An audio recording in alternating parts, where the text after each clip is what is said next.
And welcome into the Thursday edition. Robby and Rexrode, 102.5 The Game. Robbie Stanley alongside Joe Rexrode, Ian Safar here with you, live from our Busy Bee Plumbing, Heating, and Air Conditioning Game Nashville studios, home of the $99 yearly Beehive membership, where the buzz is always about great service. We got a lot going on the program today. Charles Robinson from Yahoo Sports for his weekly visit will be with us at 8 o'clock. We will get into the Titans. I'm sure Brian Callahan will come up. We will get into all things NFL with him as well. Looking forward to that. The best and worst things in sports coming up later this hour at 6:45. Joe Rexrode, good morning. How are you? Hanging in there. Not making the pre-show meetings as robust as maybe needed. So we may need to work on that with me. Apparently traffic pretty rough out there this morning. Yeah, if you're on, this is probably always true, but 24 today especially. I don't know why. I mean, apparently there's some accident somewhere, but it's pretty bad today. So if you can avoid 24, but I would say that to you every day. If you don't have to take 24 in your life, I would not ever do it. Probably really. a good call. Yeah, unfortunately, that's not something I have really an option of skipping, unless I get up really early. But of course, that's kind of a problem. Yeah. Why would we do that? Yeah. We're already up at 3 o'clock for the pre-show meeting. So right. It's like, the pre-show meeting, and then you go, sometimes go and get Izzo breakfast, stuff like that. A lot of things need to be done. Doozy has to have his poached eggs just so, and Paprika, you said? Yeah, if you miss a paprika. We had a love fest. We all kind of gathered around. We hugged each other. Now, Doozy loses his mind if you don't get the paprika just right on the eggs, man. There are people listening to us that I think so. These guys are insane. Yeah. Yes, we are. Like, what are you talking about? Yeah. But that's probably, it's probably often. Sorry. Ian Safar, how we doing? What's going on? Oh, doing great. Yep. Appears the wreck is around mile marker 213, oversized truck on I-40 West near I-24. There you go. So, heads up, thanks to the Fox traffic there. There you go. Well, keep an eye on that. Doing great. Thanks. Good. Yeah. I got some football tonight.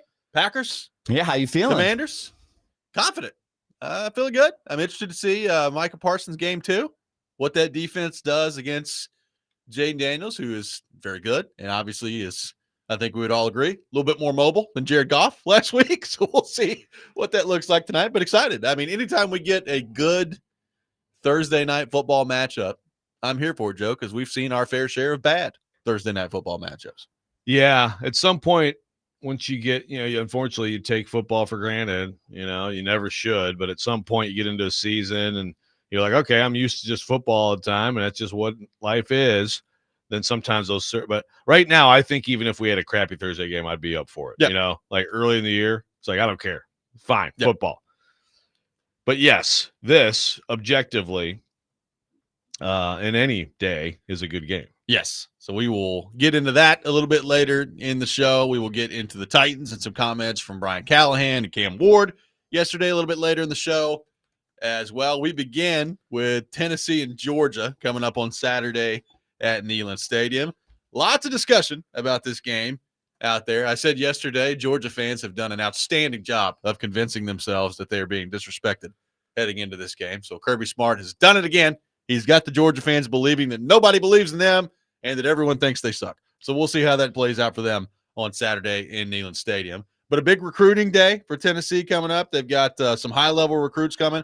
I was looking at the industry ranking on On3 for their 2026 class, and we've talked about like getting in that neighborhood with some of the elite programs. I mean, right now On3, their industry ranking has them at 8. And it's right in front of Ohio State, right in there with Alabama for this Texas class. A&M for this class in 2026.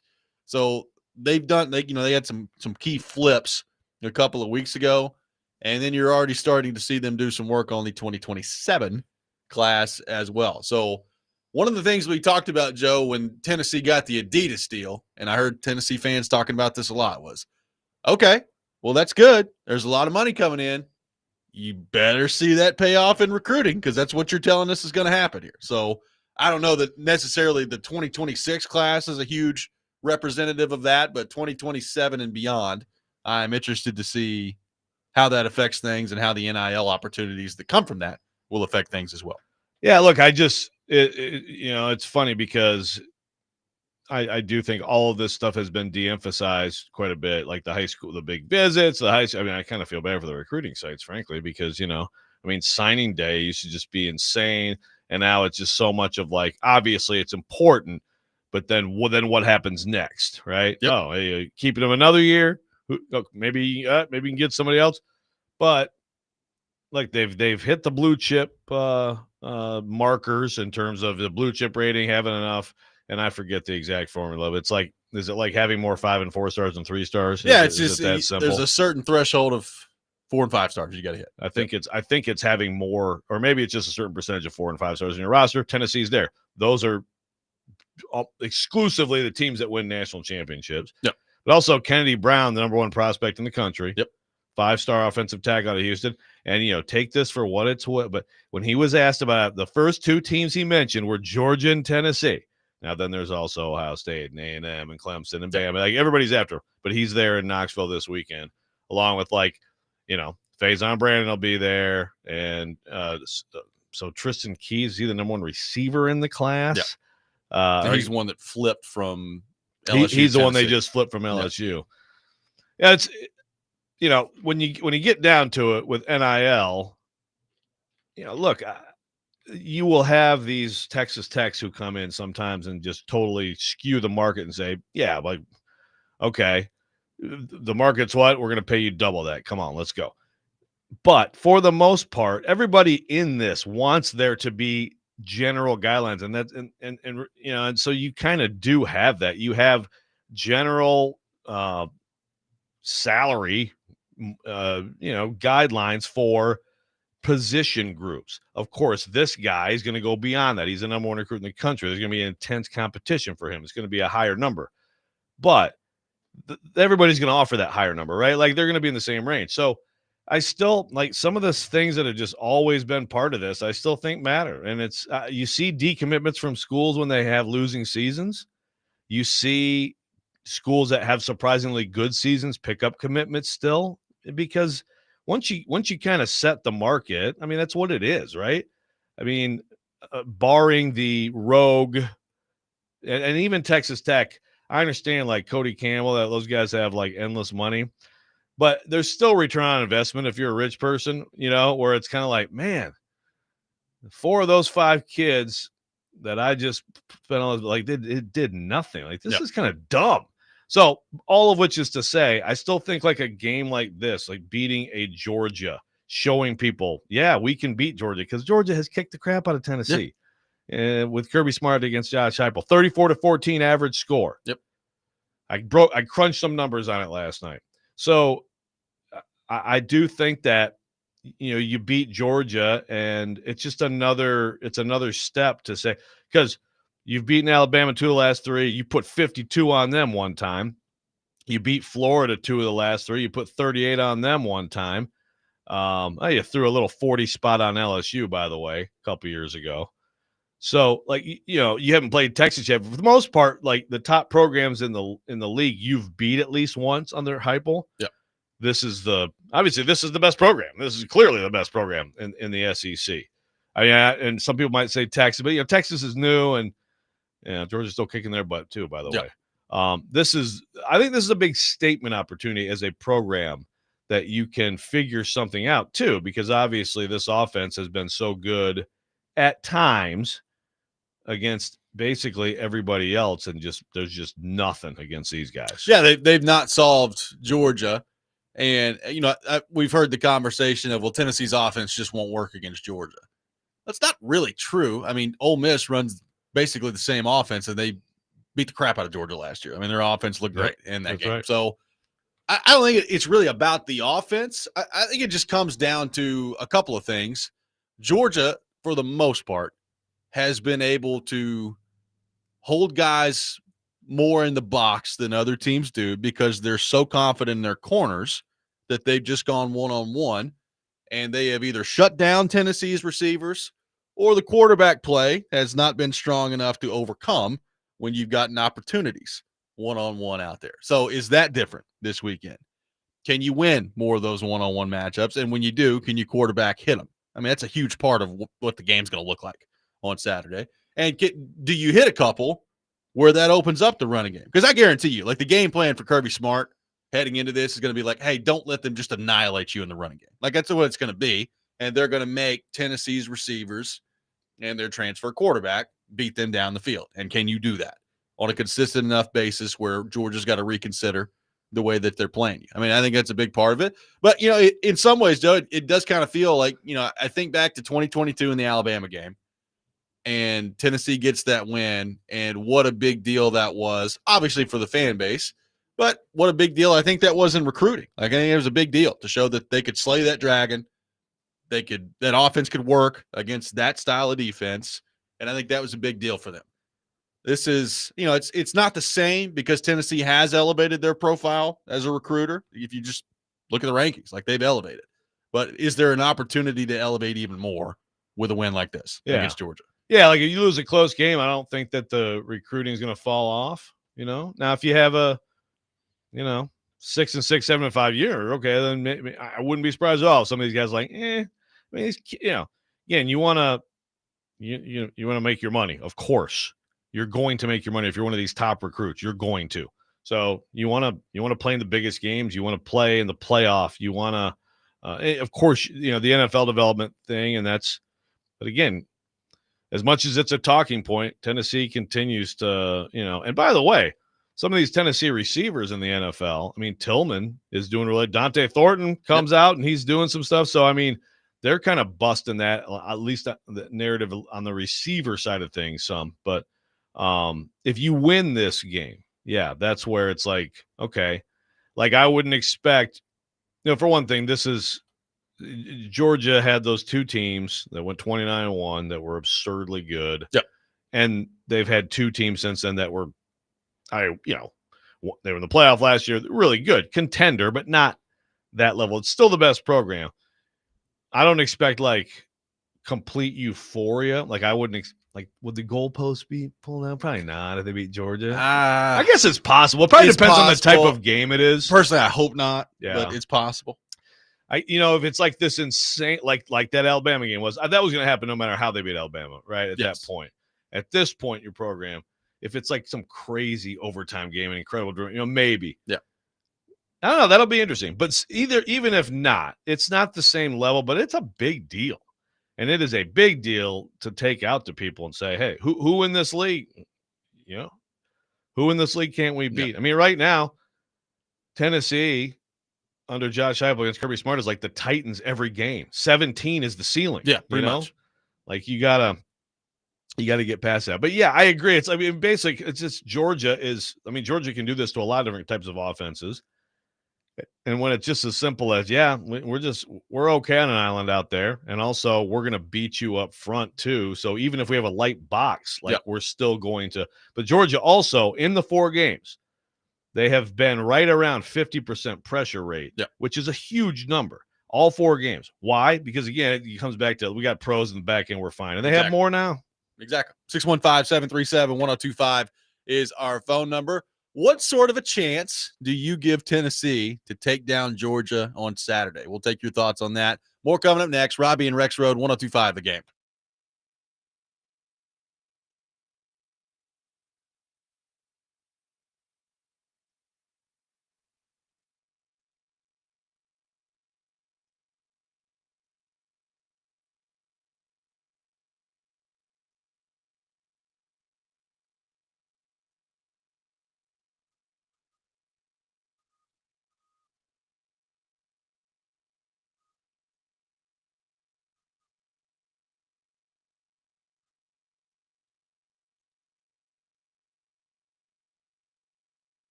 pleased with what our guys did last weekend, and today's about getting better. They were great in the building.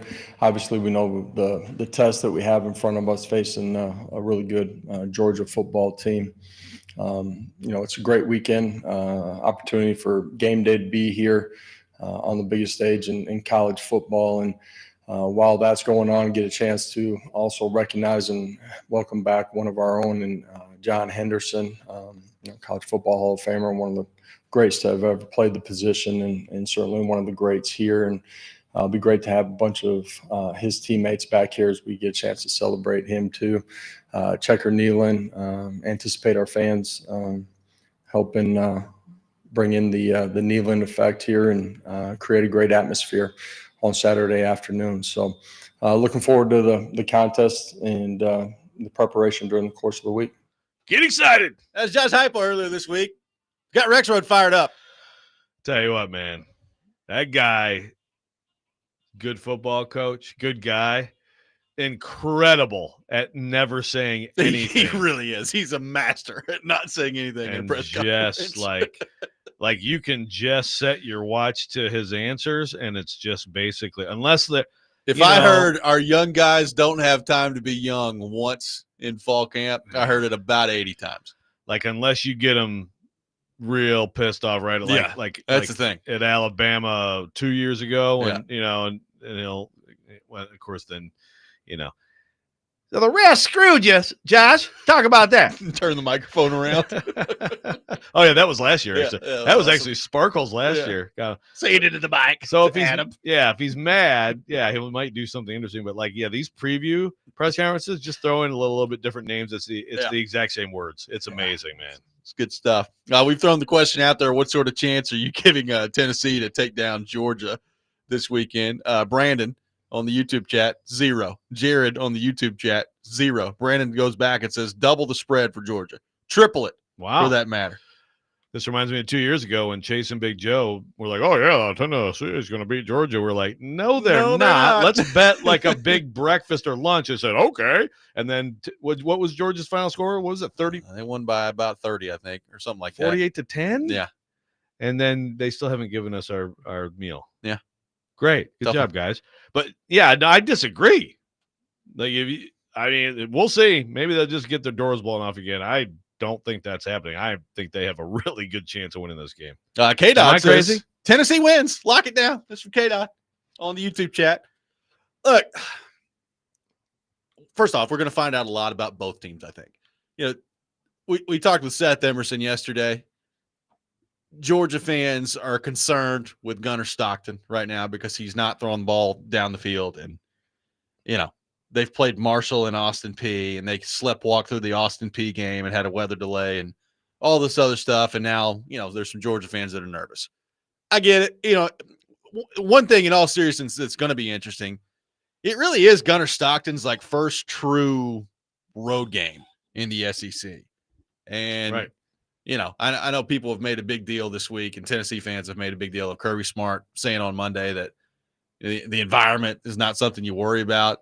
If you watch the clip, he's not talking about Neyland Stadium not being loud or anything. He's like, his point was basically it's 11 on 11 out there and you have to go win. And if you start worrying about the crowd, that's how you get into trouble at that point. And then yesterday he started talking about how Neyland is one of the loudest places in America, and all of Vols fans are like, overcorrecting. Hey, Kirby's back in there, overcorrecting. So it will be interesting to see how Gunnar Stockton handles that on the road. I think Tennessee has gotten to a point talent-wise where, especially at home, they should not get blown off the field by Georgia. No, they should not. And they really didn't last year. I mean, it ended up being 31-17, but they were winning. That game, they matched up with them fine. Yes. So I think there's a baseline of talent that Tennessee has been able to cook up that, again, particularly at home, they should have a shot to win. Now, Georgia's better. They're more talented.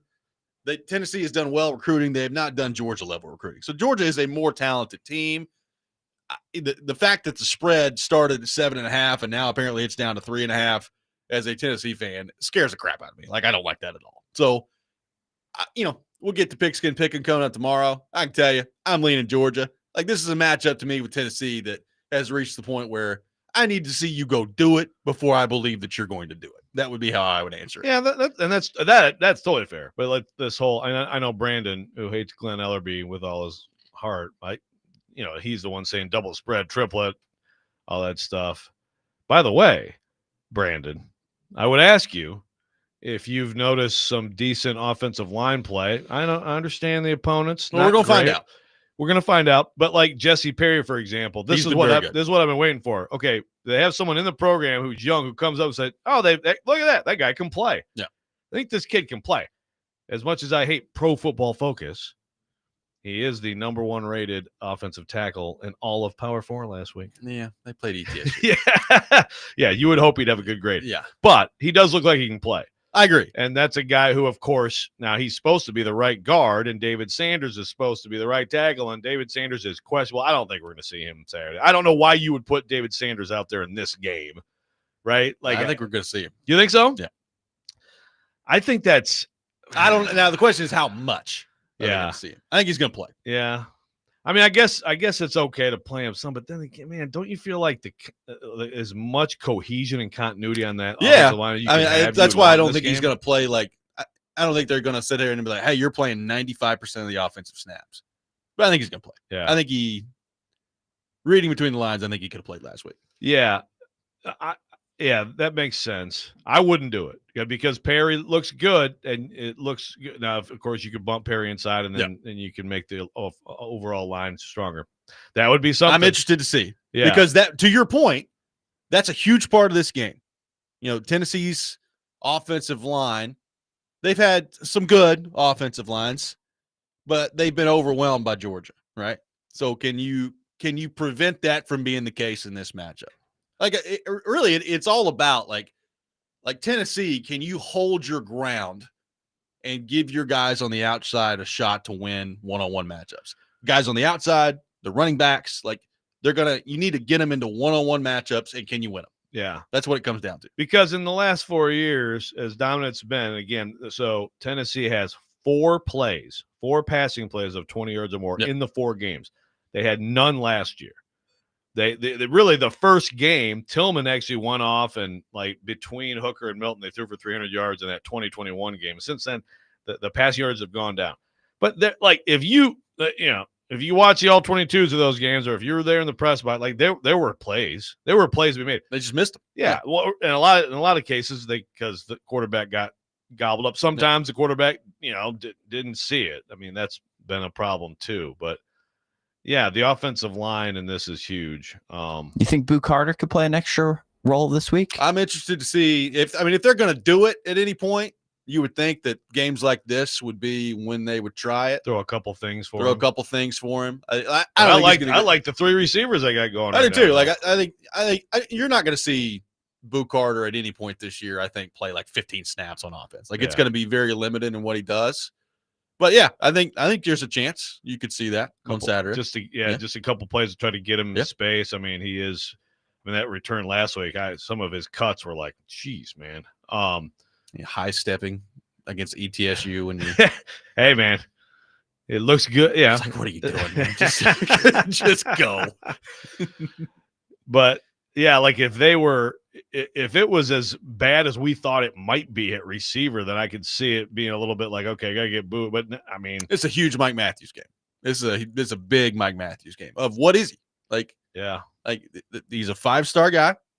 He made a great play last week against ETSU. On a weird-looking play. Went up, got the ball. But, again, you're not going to find much more of a drastic difference from week to week playing ETSU and playing Georgia. That's what college football is, and I understand that. And, look, same thing to Georgia. You're going from Austin Peay to Tennessee. It's a pretty big jump. So, what is Mike Matthews? Because, to me, if they're going to win this game, he's going to have to come up with probably a couple plays down the field. A couple 50-50 shots down the field. Yeah. Like you said, Brazel's been really good, and Brazel, 6'5", strong guy. I mean, those two guys, and that is Sparks had a good story about if you just isolate the outside receivers for Tennessee and how little they've done in this matchup. They've had some success in the slot. Also, again, I think Miles Kitselman is, like this is one of those games where you need to try to put those linebackers in conflict some because that's where they're strong again coming downhill is those Georgia linebackers. Well, and is this a game where the kind of the three-headed attack at running back is that a benefit for you in this game where you've got three different guys, all of which are pretty big, by the way. Yeah. Like they're different styles than Dylan Sampson was. Not that Sampson couldn't, give you some power running, but Sampson's a smaller guy. Like Peyton Lewis is huge. Deshaun Bishop is shorter but stocky, and Star Thomas has been great through the first two games. So like they've got a three back approach right now that it's been very good for them so far. I'm interested to see what it looks like against Georgia. Yeah, this is one of those games where you start to learn a little bit about the hierarchy, probably, right? I would agree. 615-737-1025, our phone number, 615-737-1025. We'll continue to take your thoughts on Tennessee and Georgia, plus a story in college sports that I am very interested to see how the public responds to this one. We'll get into that coming up next. Robby and Rexrode, 1025 The Game.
This Saturday, MTSU will take on Nevada at 4 o'clock. Catch all the action on Totally Hits 93.3 with coverage also available on the Totally Hits Nashville app and at TotallyHitsNashville.com. Later today on ESPN 94.9 The Fan, the Nashville Sounds taking on Gwinnett at First Horizon Park. First pitch at 6:35. Coverage available on the Game Nashville app, GameNashville.com. Sounds baseball on ESPN 94.9 The Fan, presented by Twin Peaks and Family Leisure. We will have the best and worst things in sports coming up here at 6:45. We'll take your best things, your worst things on our text line, driven by WilsonCountyHyundai.com. Joe, an interesting story in college sports that when sports gambling was legalized in a lot of places in our country, we wondered if this would become an issue at some point. And it's something, obviously, that these leagues and college sports are going to have to monitor here. So I'll just read the opening couple of graphs here from a story on ESPN.com. Quote, a Fresno State men's basketball player manipulated his performance for gambling purposes and conspired with two players to place bets on his statistics, according to findings from an NCAA investigation released Wednesday. The NCAA ruled that Fresno State forward Michael Robinson, San Jose State guard Steven Vasquez, and Fresno State guard Jalen Weaver are permanently ineligible due to gambling violations and are no longer enrolled at their schools. Robinson and Vasquez, who were roommates at Fresno State during 23-24 season, conspired to wager on Robinson to underperform during a January 7th, 2025 game between Fresno State and Colorado State. 3 prop bets totaling $2,200 were placed on the under for Robinson's stats. The bets were flagged by a Nevada sportsbook operator who those bets won $15,000, $15,950. And one of the bets was placed by Vasquez and a sportsbook trader. So betting the under and underperforming on purpose. What do you make of that? That's the thing. If through the history of gambling being connected with sports, I mean, you go to Boston College basketball in the 70s when Bruce Pearl was a student manager, and point shaving having to do with like which family was it? It was referenced in Goodfellas. It was those guys were fixing it with these Boston College players to overall as a team not cover the spread. That's hard though, right? Yeah. I mean, that's like, I think they successfully did it, but like you really have to, I mean, it's not like everybody's in on it, right? I mean, it's kind of like you get the Black Sox, the Chicago White Sox of 1919, right? Yep. It's maybe a little easier in baseball because it's an individual base. Like you can, but still, I mean, if one person on your team's not in or whatever, it's hard to do. Well, individual prop bets are very easy. It's just like you're over under on, whatever it is, assists. I haven't read is there detailing on exactly which stats and what he came in at. It says during the game, it doesn't say exactly what they bet. It says Robertson altered his performance, 3 points scored, 2 rebounds, 1 3-pointer, and no assist to ensure the underline bets won.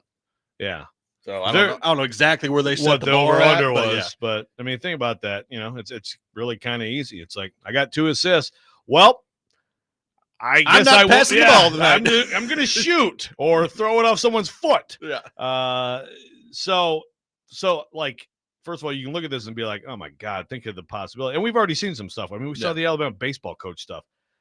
I would also argue though, every time this happens and this becomes a story and you see because look, man, the house always wins. They're not messing around. No. Okay. And so I think we're starting to come to some consciousness as a society. Like, actually, I wouldn't mess with that, man, because they're done.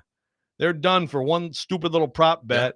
Yeah. And so I actually think while there's another bigger conversation about gambling and gambling addiction and all these things and people on their phones, I do think that like for sports purposes, this is ultimately better. Like these things are now brought to the forefront because the books so care much enough. On it. Yeah, exactly. We've talked about that before. Like, is that going to be the case? I tend to think so. Now, I know some people would say, yeah, but also you have so many more opportunities for things like this to happen. So there's always going to be stupid people who do stuff. So I'm sure we haven't seen the last of this. I have to think there's quite a deterrent at this point, right? You would think. I mean, I guess look, I don't know for sure that like every either college athlete or professional athlete that's attempted to do some of these things that we know about. Like, I don't know that we know about all of them. I don't know that we've caught all of them. But I think we caught a lot, right? Like, I think it's been, at this point, whether you want to talk about some suspensions in professional sports or now this story in college basketball, like, I think it's the deterrent is out there. Now, I've always thought this is what made this story so interesting to me, because when I heard about it, I thought to myself, oh, well, they were betting on themselves to hit all the overs, and they just didn't. I was like, nope, that's not it.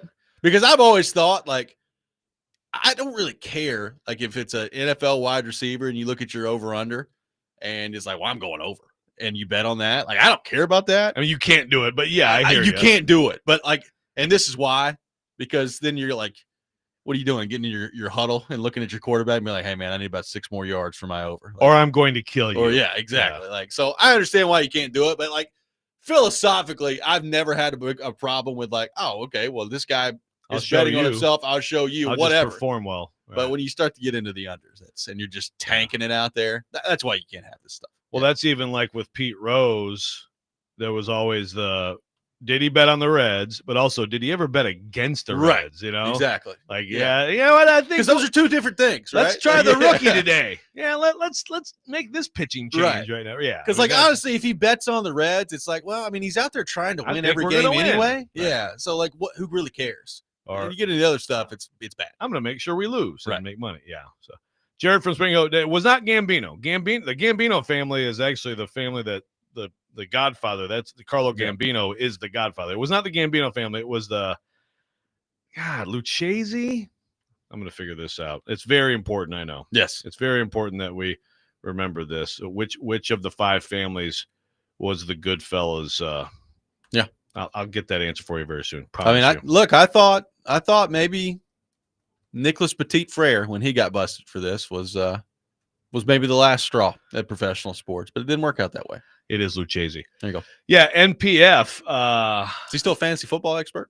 God, I hope so. Did he get cut? Haven't seen it anywhere. I haven't either. Yeah, I don't think he's on a team right now. Is he like a free agent? I think so. Yeah, I think him and Dillard got put on IR, did he not? Or did he get cut? One of them just straight up got cut. One of them got cut. Petit Frere got cut. Yeah, Petit Frere got cut. Yeah, it's just like he's just out there. And by the way, I'm sitting here watching a cut up of Dan Moore the first week, and I understand you can cut up something if you want to cut up all the bad ones or all the good ones of someone, right? I understand, but way too many bad ones. The analytics, way too many really bad snaps for him in this game. The charts, he's like way down there, and all those like analytic, charts that they have. That's good. That bottom corner there. Yeah, that's good. It is like one game, okay, and this week will be a great test. But my God, if they have yet another Cheeks left tackle, well, this time they're paying him a lot of money. This time it's not going anywhere. Yeah, I mean. Well, they paid. What did they pay? They paid. What did they pay Dillard? Not anything close to this. Yeah. And I don't remember what the terms were, but I know it wasn't this. Yeah, it's pretty depressing, but also depressing. Like Petit Frere, way too talented. Way too talented a guy, just in general, to not at least be a rotational tackle in this league. It's very disappointing. 615-737-1025, our phone number. It's time for the best and worst things in sports for this week. We'll take your best things, your worst things on our text line, driven by WilsonCountyHyundai.com. Robby and Rexrode, 1025 The Game.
The best and worst of the sports week. Now on Robby and Rexrode. On ESPN. 102.5 The Game and the Game Nashville app.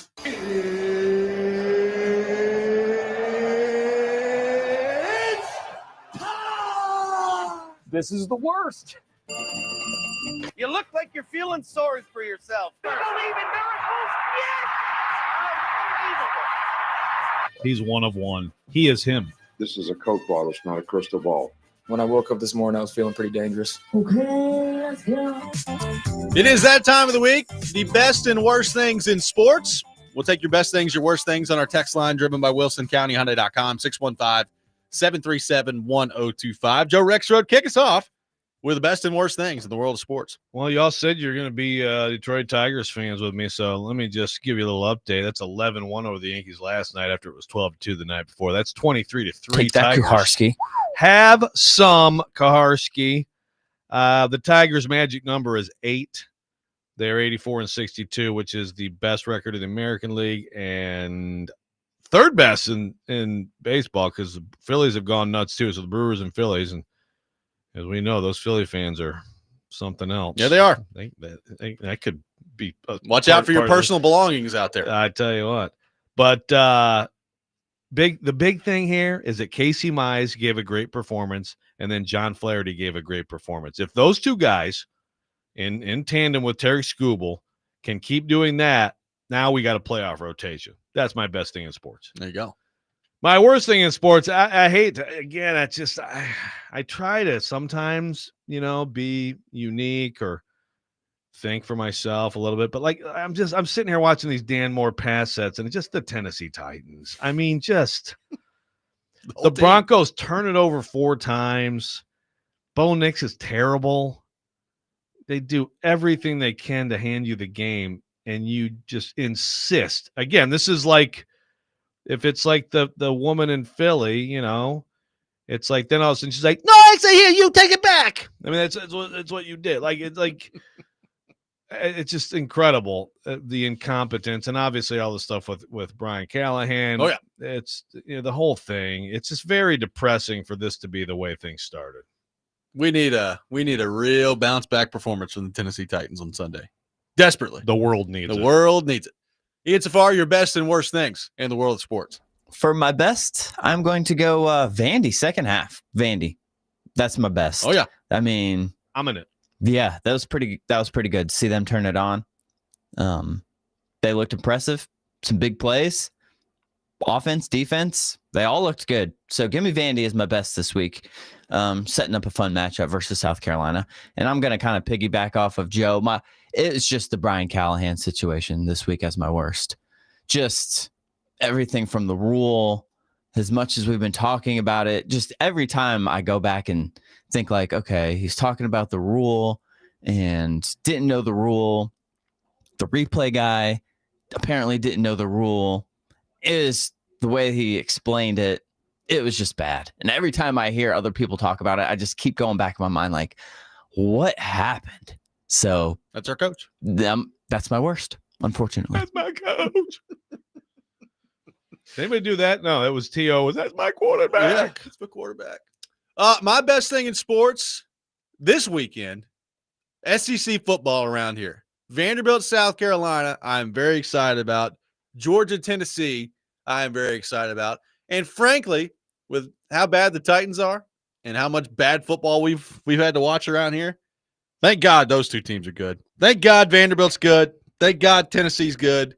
We're going to find out how good both of them are this weekend, but I'm looking forward to it. Vanderbilt, very impressive against Virginia Tech, and Tennessee has done what they're supposed to do to this point. We're going to find out exactly what they are on Saturday. But you're talking about high-level college football matchups.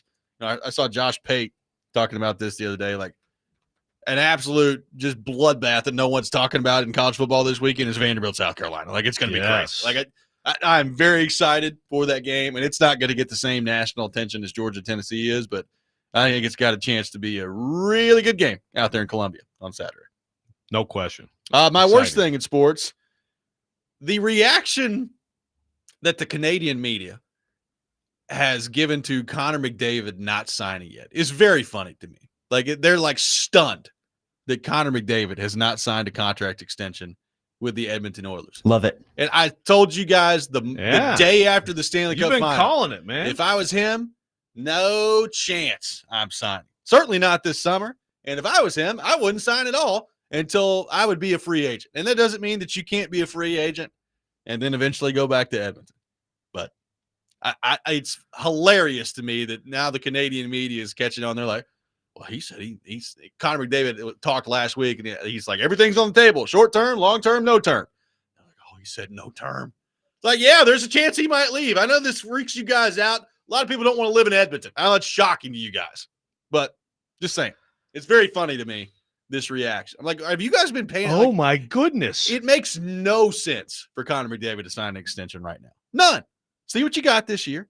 See how the team handles it. See if they can find you a goalie at some point. If they can't, go play somewhere else. Yeah.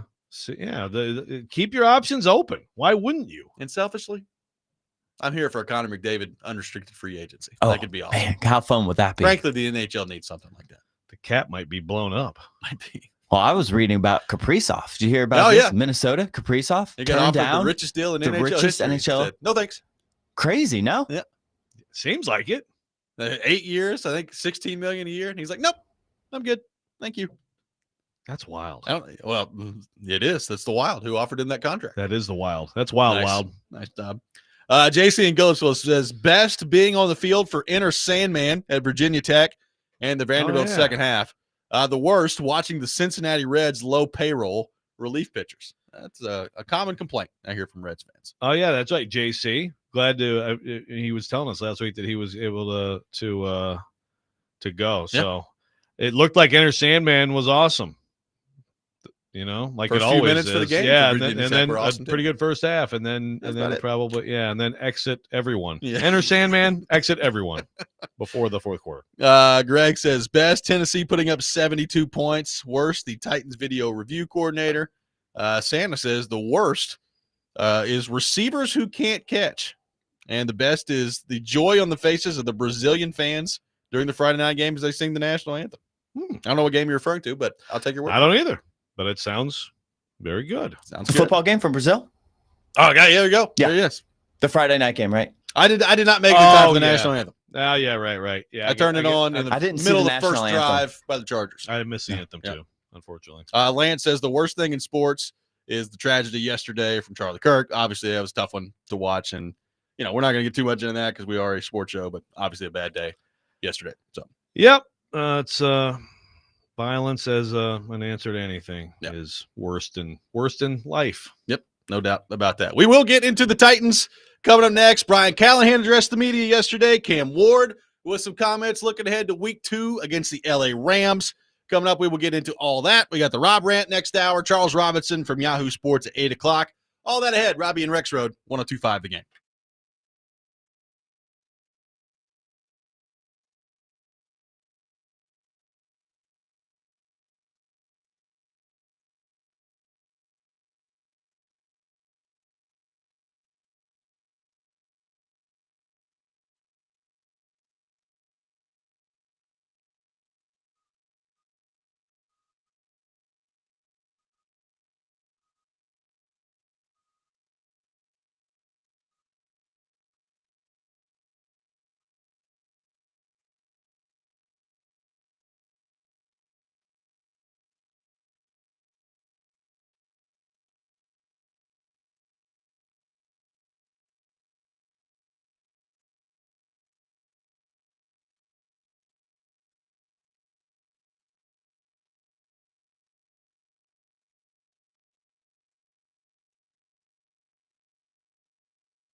Hour number 2, Robby and Rexrode, 102.5 The Game, broadcasting from our Busy Bee Plumbing, Heating, and Air Conditioning Game Nashville studios, home of the $99 yearly Beehive membership where the buzz is always about great service. Robby Stanley, Joe Rexrode, Ian Safar here with you. Charles Robinson from Yahoo Sports will be with us for his weekly visit at 8 o'clock. We will get into the Titans and NFL headlines with him, so very much looking forward to that coming up in the 8 o'clock hour. Right now, taking your thoughts at 615-737-1025. Joe, the Titans' attention has shifted to the LA Rams. The home opener coming up this weekend. They got the light blue jerseys, the white breeches coming up at home.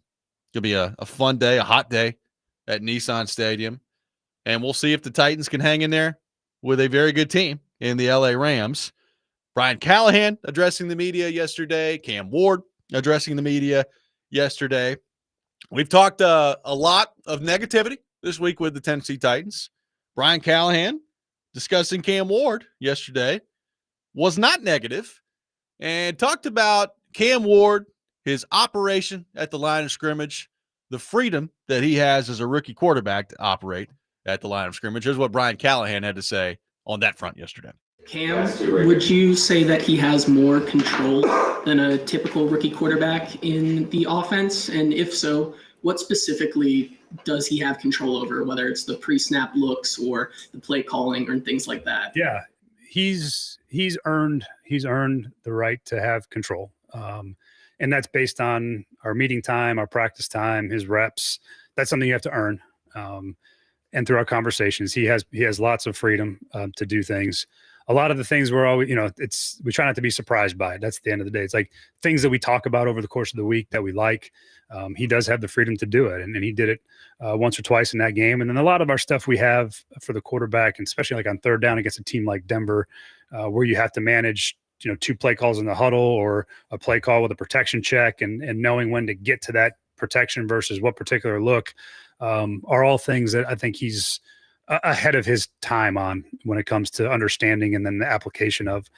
Really excited about the things that he did in that game. His demeanor, not getting rattled, staying poised in a really challenging spot was very encouraging. And I was really pleased with that part of his game coming out of that game last week and really looking forward to what, as he continues to grow, what that looks like. But he's got the mental capacity to really have complete command of an offense. And while he's not there on every down, he hasn't played for 10 years, different than the guy across the field, I think this week, who's got incredible command of everything they're doing there.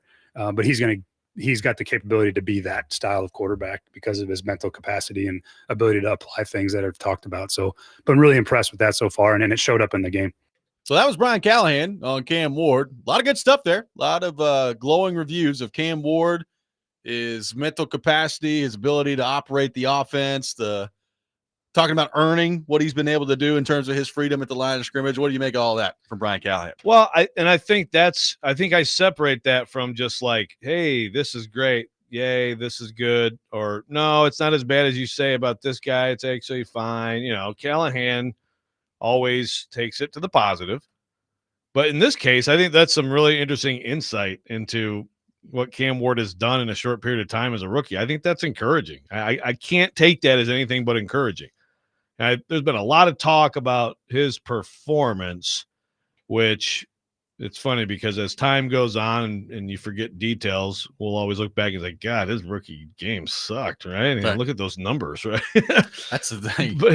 But it's so it is getting a little bit oversold, but he made some throws where you're like, it was the greatest rookie debut of all time. I mean, Dan Orlovsky's on the screen behind you there. Yeah. And it was like, okay, maybe it wasn't that good, but I was going to tell you, I looked at the numbers, and since Sunday, is it weird that I've started to feel way better about Cam Ward? It's like, well, all these former quarterbacks say that he was just unbelievable with his tape, and now you got Callahan up there talking about how advanced he is in terms of his operation at the line of scrimmage. It's like, I feel great if I'm a Titans fan about Cam Ward right now.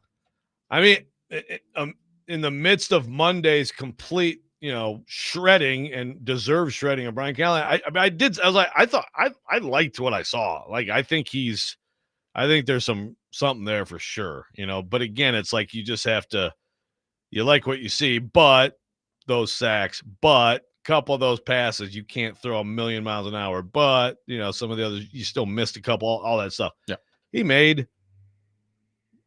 probably 7 or 8 plays in that game where you're like, man, that looks good. And again, when you watch the protection again, but that's the hard part too, is like, is he going to be running for his life all year? Right. But the fact that he's already, and again, like is Brian, there's other stuff Brian Callahan said yesterday that it's like, just eye roll, immediate. It's auto eye roll. But like that comment that you just heard, like that to me is where, first of all, I appreciate Callahan from a media perspective because he actually tells you some things sometimes, right? Like imagine, since we always make the comparison of Vrabel, imagine Vrabel saying anything like that of any detail about any player doing anything ever. But I just hard to imagine. I think that again, that's not just like fluffy, puffery about someone being good. That's like, this is what's actually happening. And it looks like it out there too. It looked like pre-snap, he made some correct protection checks and things like that. First game as a rookie. Like he said too, Matt Stafford, some of these guys who are just, they've been doing it forever and they can do some of these things and they can see the instant post-snap picture change. They knew that's probably going to be that. I'm going here. Yep, I'm right all the time. I mean, it takes time to get there, but it's a pretty good start, I would say. Well, he avoided the total disaster, right? Like against the defense that is complex, that is very talented, that's very good. Like Cam Ward, he took care of the football, and he didn't get himself just annihilated out there, even though the pass rush was consistent all day. But like we didn't see, some Anthony Richardson play where he just missed a free rusher coming and just gets blown up that way. Like he was able to identify, so all of that's good. Now, I think we're also locally searching for every positive we can search for when it comes to the Cam Ward front, because something on this football team needs to be positive, right? Like we got to have something to watch and to look forward to throughout the year. So like at some point, the numbers are going to have to get better here. And some of that's on him. Some of that's on his receivers. Catch the ball, and block for him, all those things. And I think you'll naturally see those numbers improve. But again, like I feel better about Cam Ward as the week has gone on than I did on the Monday after the game. I was like, wow, all these people are watching the film, and now Brian Callahan talking about how smart he is, and I feel great about Cam Ward heading into week 2. There you go. See, it got better. Well, again, like Callahan, he made it hard to feel good about anything, given the coaching and the explanation of the coaching. Keith says, you ever meet someone who's book smart, but no common sense? That's Callahan. There may be something to that. We'll see. Big weekend for him coming this weekend. If you can get some better pass protection, like if Dan Moore settles in a little bit here, if J.C. Latham can play, which, by the way, he did not practice yesterday. So I know it's Wednesday. Like, I don't know that I'd necessarily freak out yet. Today's important. Yeah. Not a great sign that J.C. Latham couldn't be out there yesterday. So we'll see what his status looks like, because if he can't play, then they could be in a world of hurt on Sunday when it comes to just trying to keep Cam Ward upright and giving him a chance to operate back there, which I know is such a tired conversation with Titans fans. Believe me, we're tired of talking about it too, but until it improves, it kind of is what it is. But I do think Cam Ward showing, I'm not going to call it a mastery, but showing proficiency in his first NFL game at handling all that stuff, the operation at the line of scrimmage. Ultimately, again, the most important part of his job is going to be, can he consistently deliver the football where it needs to be time and time again in the NFL. That's what it is.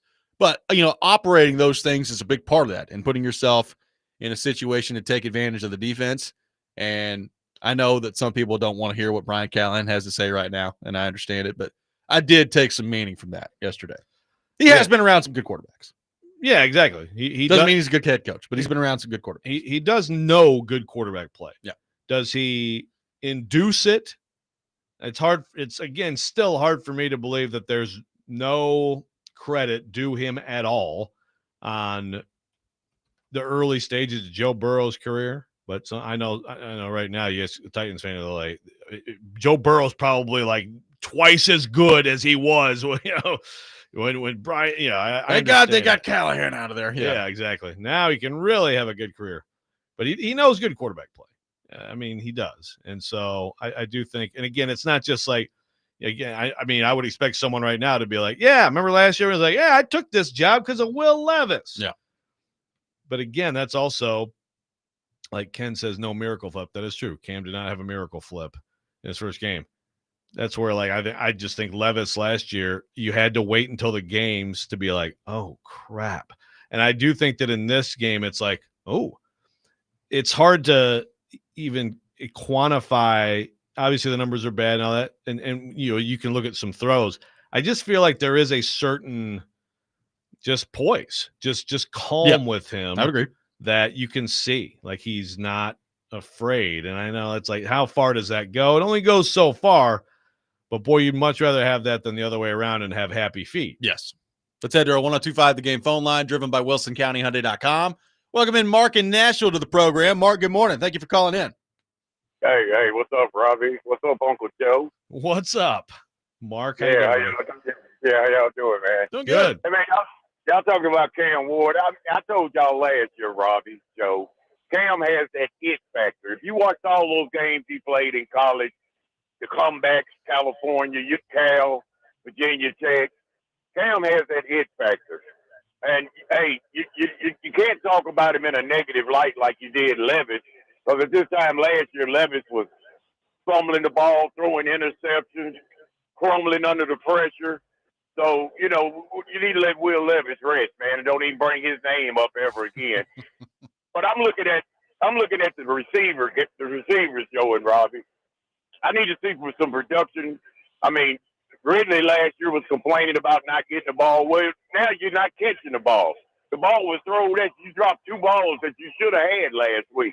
Yes, Surtain played good defense on him, but you can't complain anymore because Cam is trying to get you the ball. But Van Jefferson, Lockett, got to see some production out of them, Joe. As it always goes, every time they bring receivers back to Nashville that close to the end of their career, they falter around here. I mean, you can go all the way back the end of their career. Yeah, Big Ten. You can go back to Carl Pickens, Andre Johnson. I don't know. I think it's bad juju around Nashville when they come down here because it doesn't end well for them. But I would look at, I'm sitting here wondering why is it, I think the receiver from Miami who played with Cam, Cristopo, I think that's his name, why is it they're not, he's on the practice squad, why they're not bringing this guy up? Why they're not giving other guys a chance? Let's get more looks at the young wide receivers. That's what I want to see coming from the Titans. But hey, Robby, tonight's going to be a good game. Green Bay will probably win. It's going to be close, though, because Jaden Daniels is a handful. But I say the Packers should win that game tonight. Y'all will be 2-0. You'll be on your way down to marching toward a Super Bowl chance. So there we go. Yeah, y'all have a good day. Thank you, Mark. Uncle Joe, as always, good talking to you, man. All right, Mark. You got a gazpacho. There's a lot there in that call. There's a lot to unpack there. Coming up next, you're listening to Robby and Rexrode, 1025 The Game.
This Sunday, catch the Eagles versus the Chiefs for the NFL Game of the Week on 102.5 The Game at 3:25. NFL Game of the Week presented by Circa Sportsbook Kentucky and Macero in 12 South. Welcome back in, Robby and Rexrode, taking your thoughts on our phone and text lines driven by WilsonCountyHyundai.com, 615-737-1025. Joe, would you like to respond to Mark's call of why Xavier Restrepo is not playing? No, he didn't say the Titans need to eat more gazpacho to get themselves going.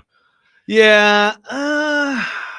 Someone texted, I really wish Restrepo was never brought here so that people could stop clamoring for him. I don't think anything we saw in the preseason suggests that he's going to come in and, make a like flip things around. I know why he's not playing. Apparently he runs the same speed I do. That's why. Yeah. The 40 time. That'd be why he's not playing.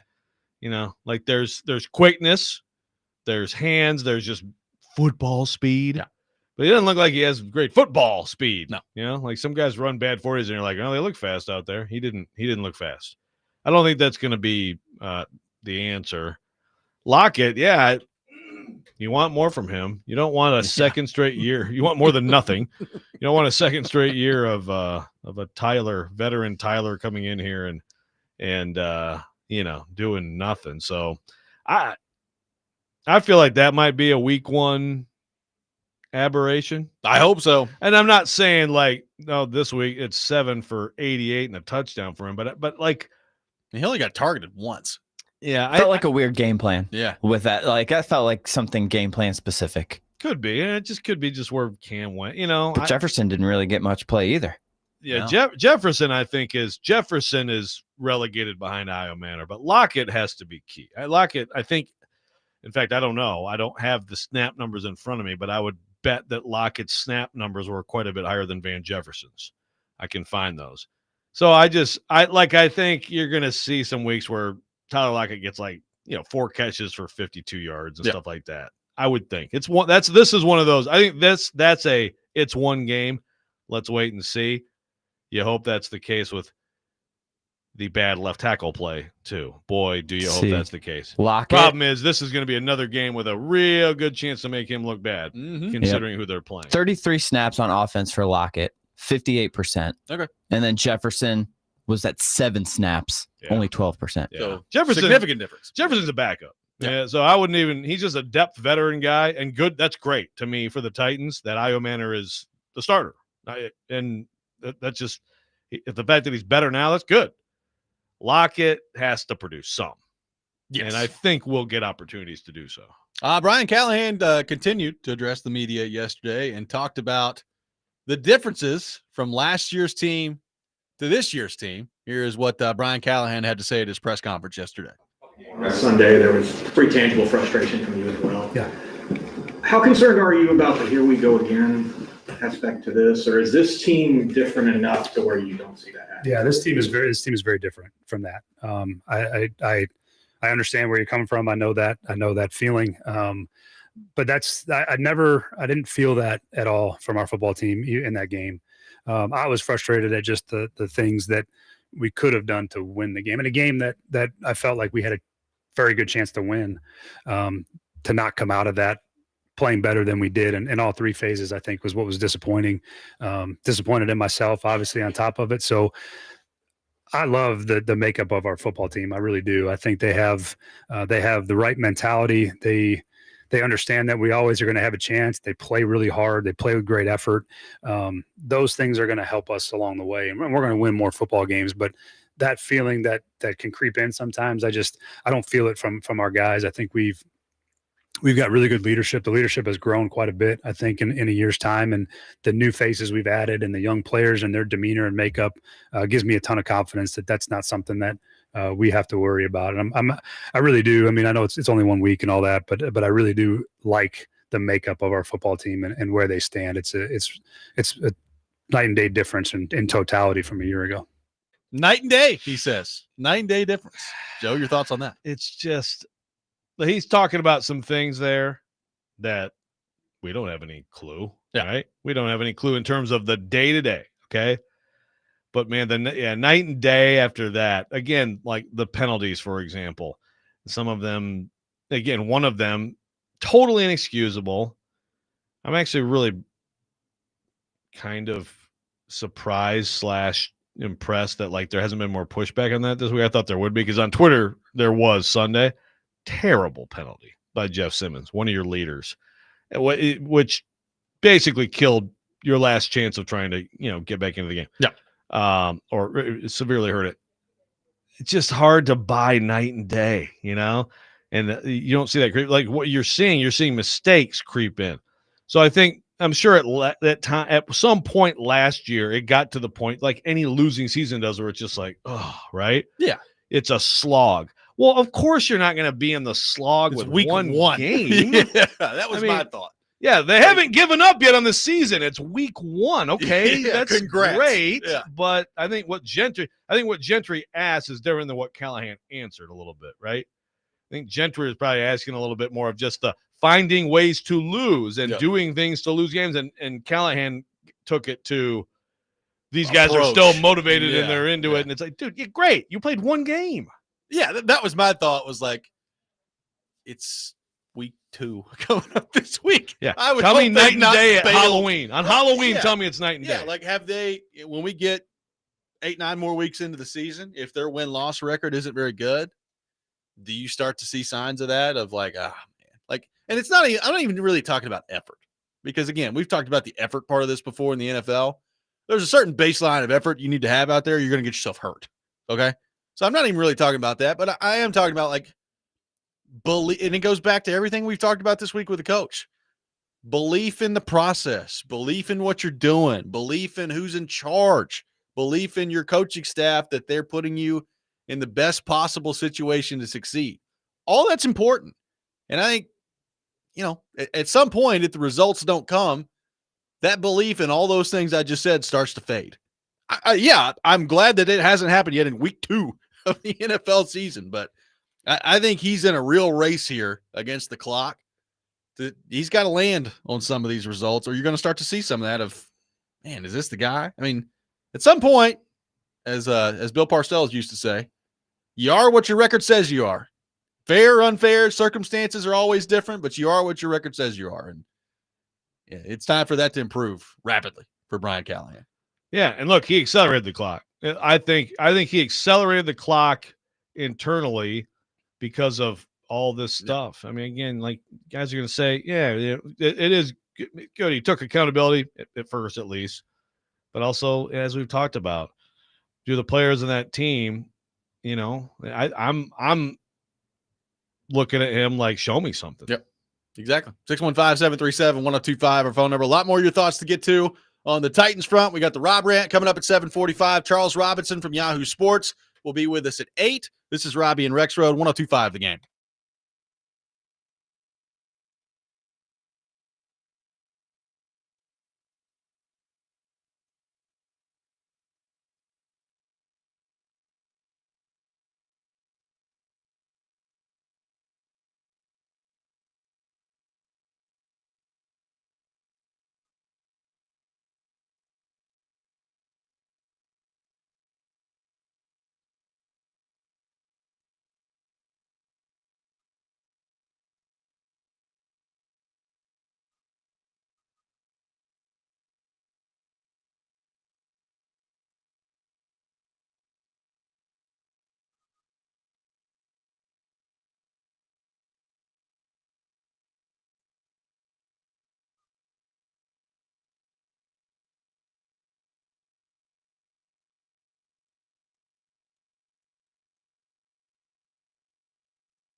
Welcome back in. Robby and Rexrode, 102.5 The Game.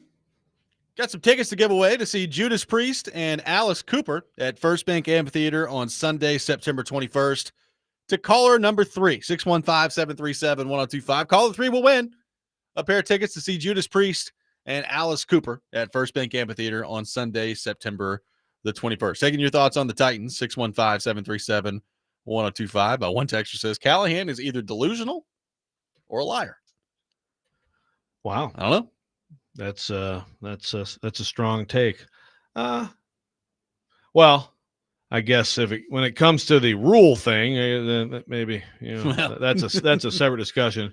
Yeah, I don't know about delusional. Again, he drifts to the positive. He does, which is fine. I mean, I guess more coaches than I listened to Kirby Smart this week. I mean, he's already like up in arms about anybody possibly saying anything bad about Gunnar Stockton. Yeah. Right? Oh yeah. And it's like, I get it. It's young quarterbacks. You're trying to defend him, but I mean, I think that's mostly how coaches go. Again, I think Brian Callahan's good at explaining things. He's a smart guy. And so, again, like going into last year, I felt more optimistic about Will Levis listening to him talk about him because it was like, geez, this guy's like really like believes it. And again, I think that I don't think he was deluded by what he saw on a daily basis. I don't think he was lying either. I think he saw a guy who worked hard, had a ton of talent, and then you go and you play a game and you find out, right? You just don't know. Kyle Shanahan, we've talked about it, but Kyle Shanahan is he has said it, and Charles Robinson, I think, wrote something about this. Like, man, you can do every single thing, cut it up, slice it up, go through all the film sessions, go through all the practices, and then you play a game, and then there's just no way to possibly replicate that before you play the game. Yep. So, I guess if you want to take it to, again, back to the Cam Ward thing, that's where I think that the game showed some traits that are very promising. Well, and then if the situation around him does not get better, and I'm not necessarily saying as bad as Sunday, because Sunday was a combination of being under duress and then your receivers in some instances just not catching the ball. Like, I don't think the Titans are going to run out there every week and just drop the ball 5 times a week. I would be surprised if that happens. But if the situation doesn't dramatically improve from Sunday around him, does he have the strength? Does he have the mental fortitude to not let that totally tank him this year? Right? Talking about Ward. Like, does that, like, can he overcome that in terms of making the progress that we want to see him make? And maybe it doesn't even show up statistically, because I think if you're under duress you're running for your life every play, and you don't have a great receiving core, there's probably limitations on what that's going to mean statistically. But when you get to the end of it, like, is there meaningful progress if the situation around him is as bad as it looked like it was on Sunday?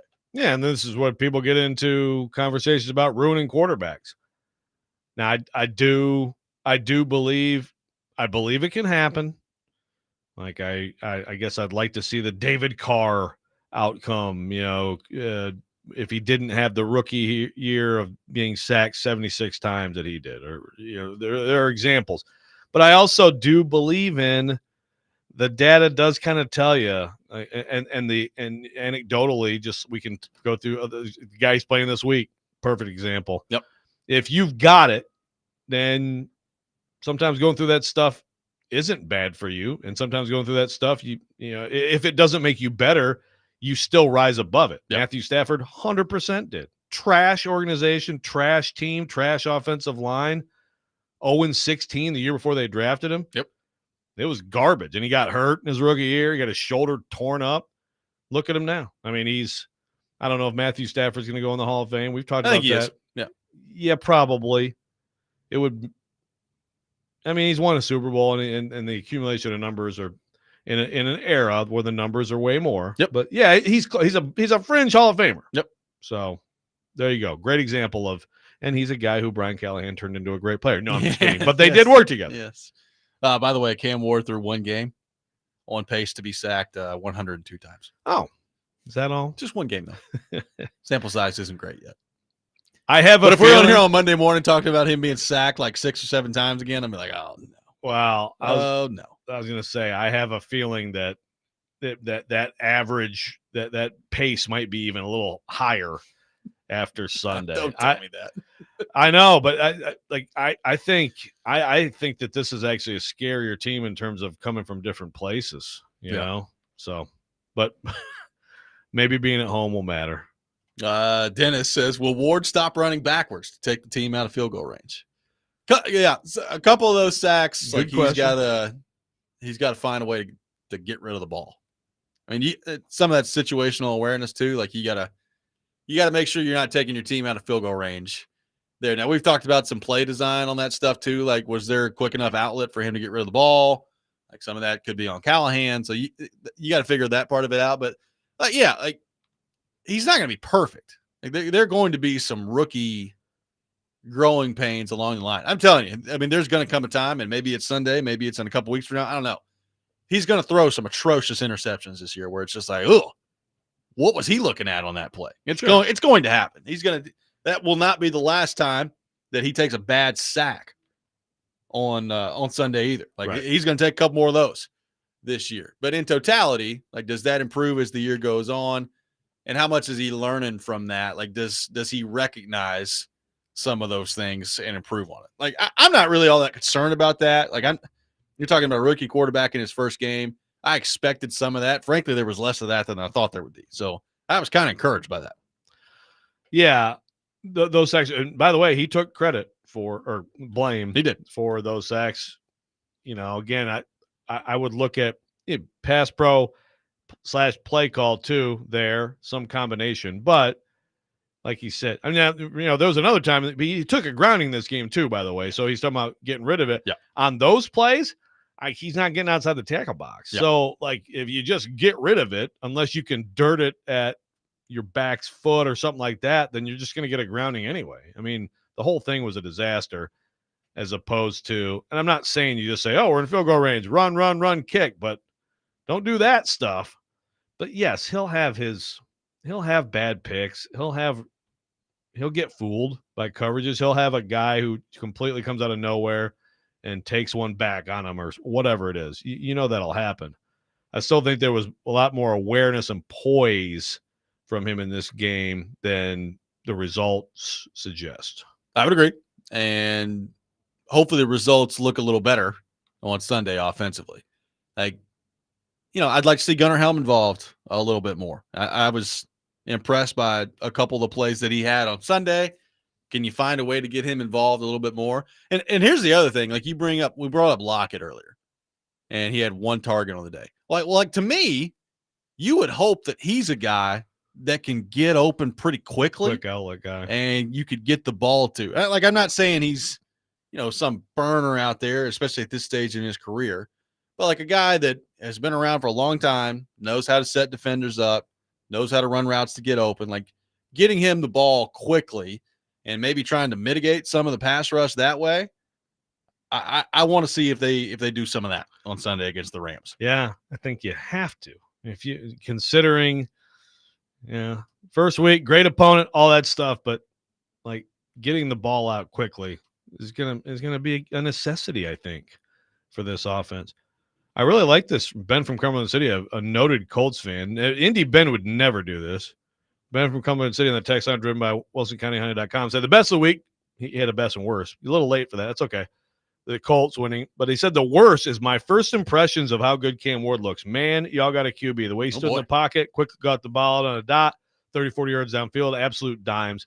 That's what we thought we had in Anthony Richardson. Wow. Indy Ben, your thoughts? Indy Ben would never, ever agree with you on that. Wow. How about Jordan from Franklin? Those are we got a lot of Colts. Trio of Colts lovers. Yeah.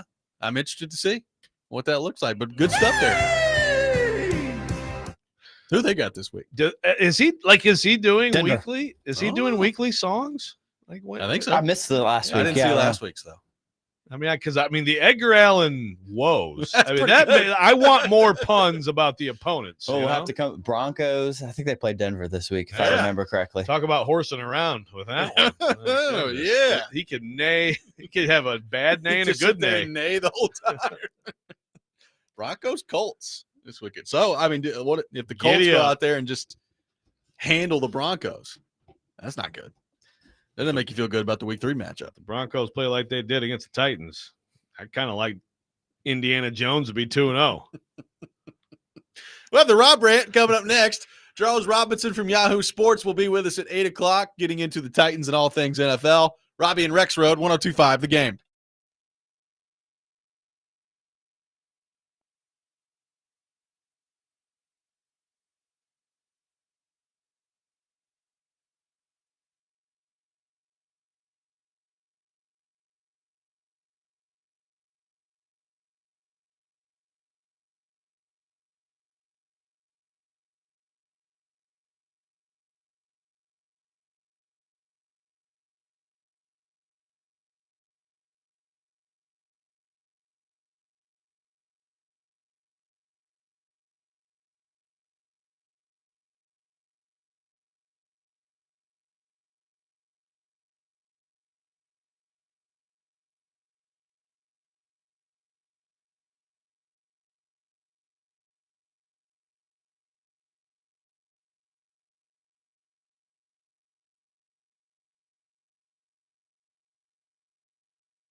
Don't make me angry. Sometimes you have to tell someone to pound sand. You wouldn't like me when I'm angry. This is the Rob Rant. Now on Robby and Rexrode. This conversation is going to irritate me. Oh, yeah. yes, you suck, Nico, greedy, burr, burr, burr. We're not moving off the subject. It's a big deal. Bones built a pound. I yelled at everybody yesterday. Rice is a tremendous team, you know. Well, I don't got rain man cold. And let me tell you about another guy who does awesome this week. What do you think about that?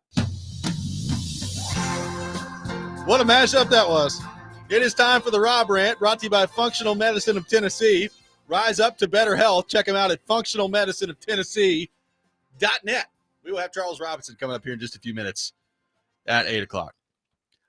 Joe, I have a rant today about general sports media, okay? And particularly NFL football media.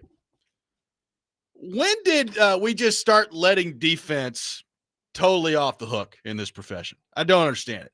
I've heard a couple of different conversations this week. I heard on Sportsmanlike on ESPN talking about this earlier this week.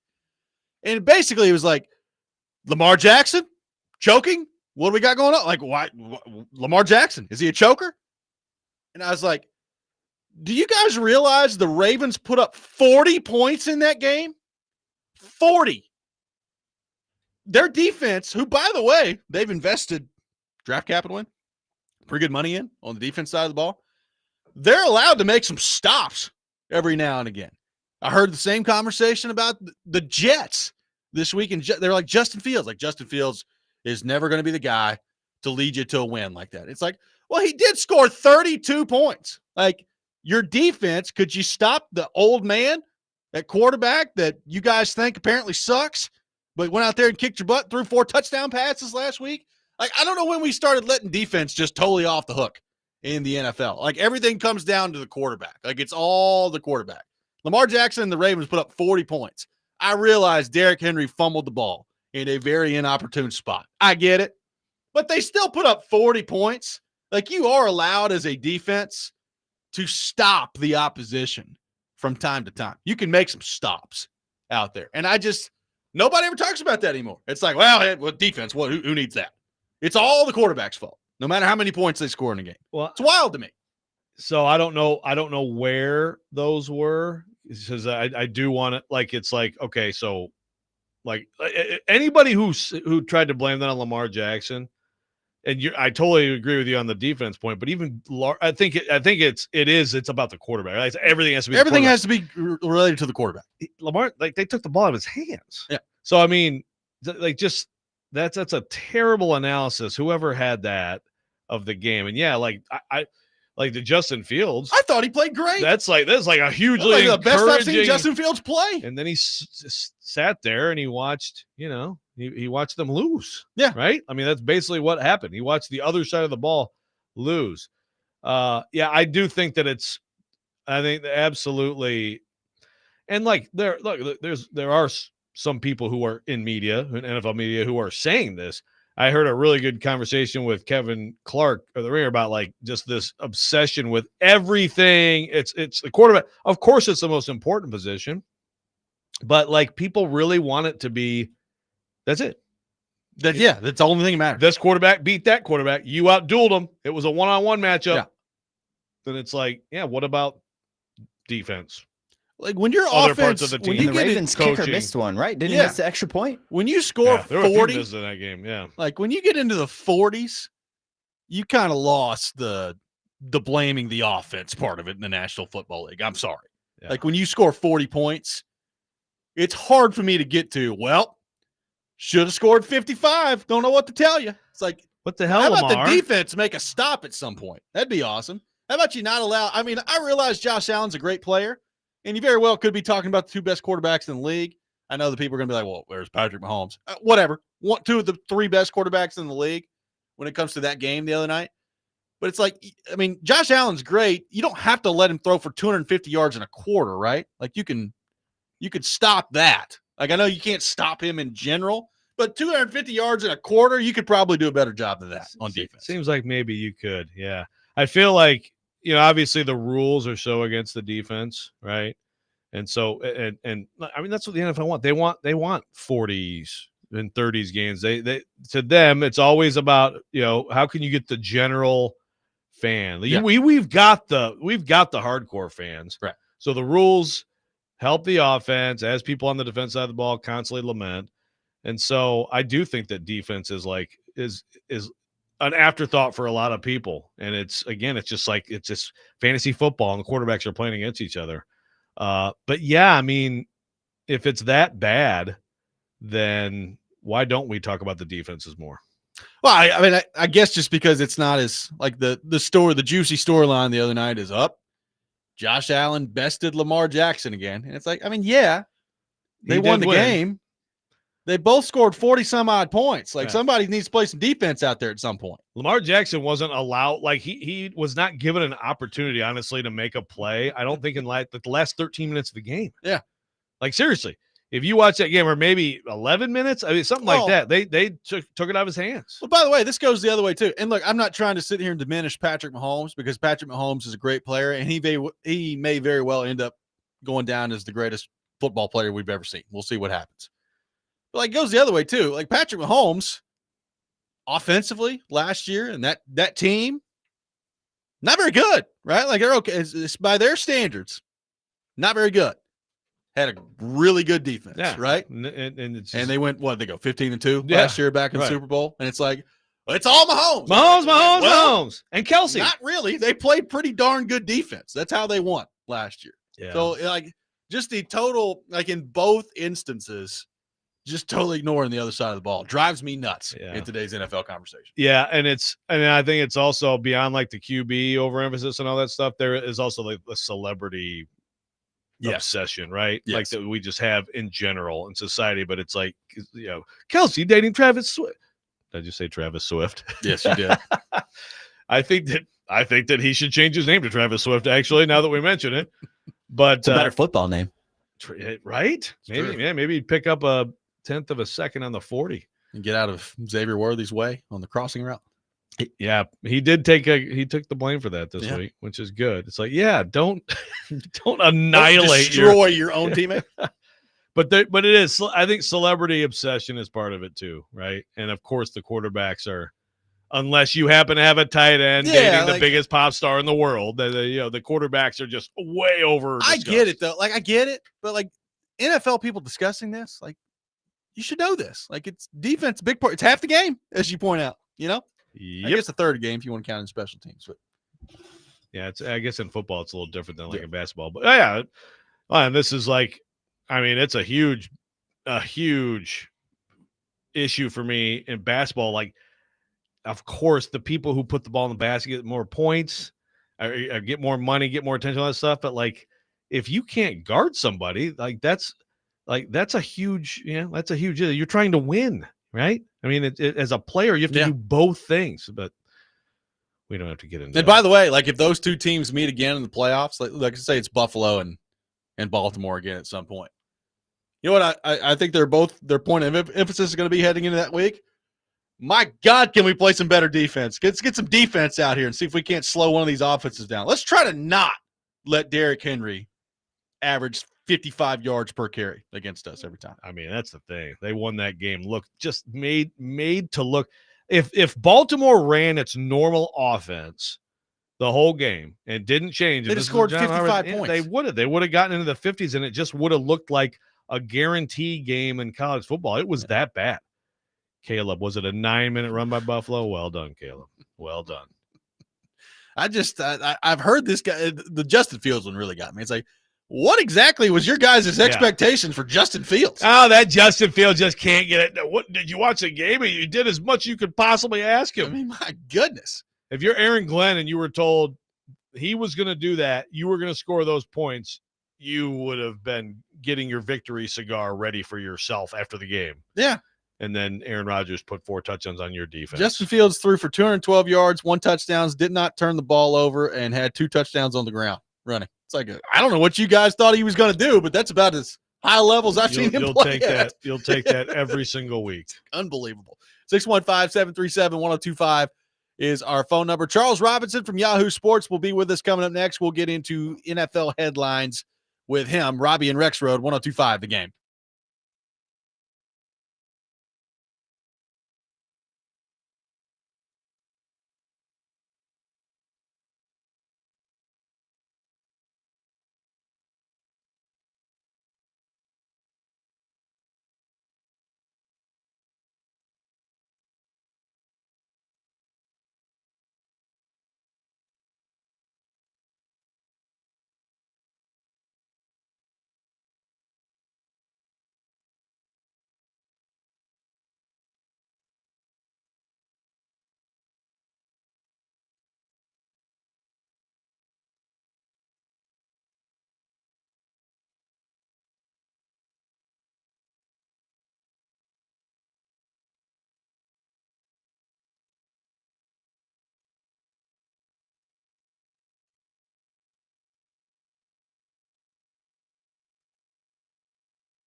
Final hour, Robby and Rexrode, 102.5 The Game. Robbie Stanley, Joe Rexrode, Ian Safar here with you on this Thursday morning. And we head to our 102.5 The Game phone line, driven by WilsonCountyHyundai.com. And welcome in our friend Charles Robinson from Yahoo Sports to the program. Charles, how we doing? What's going on?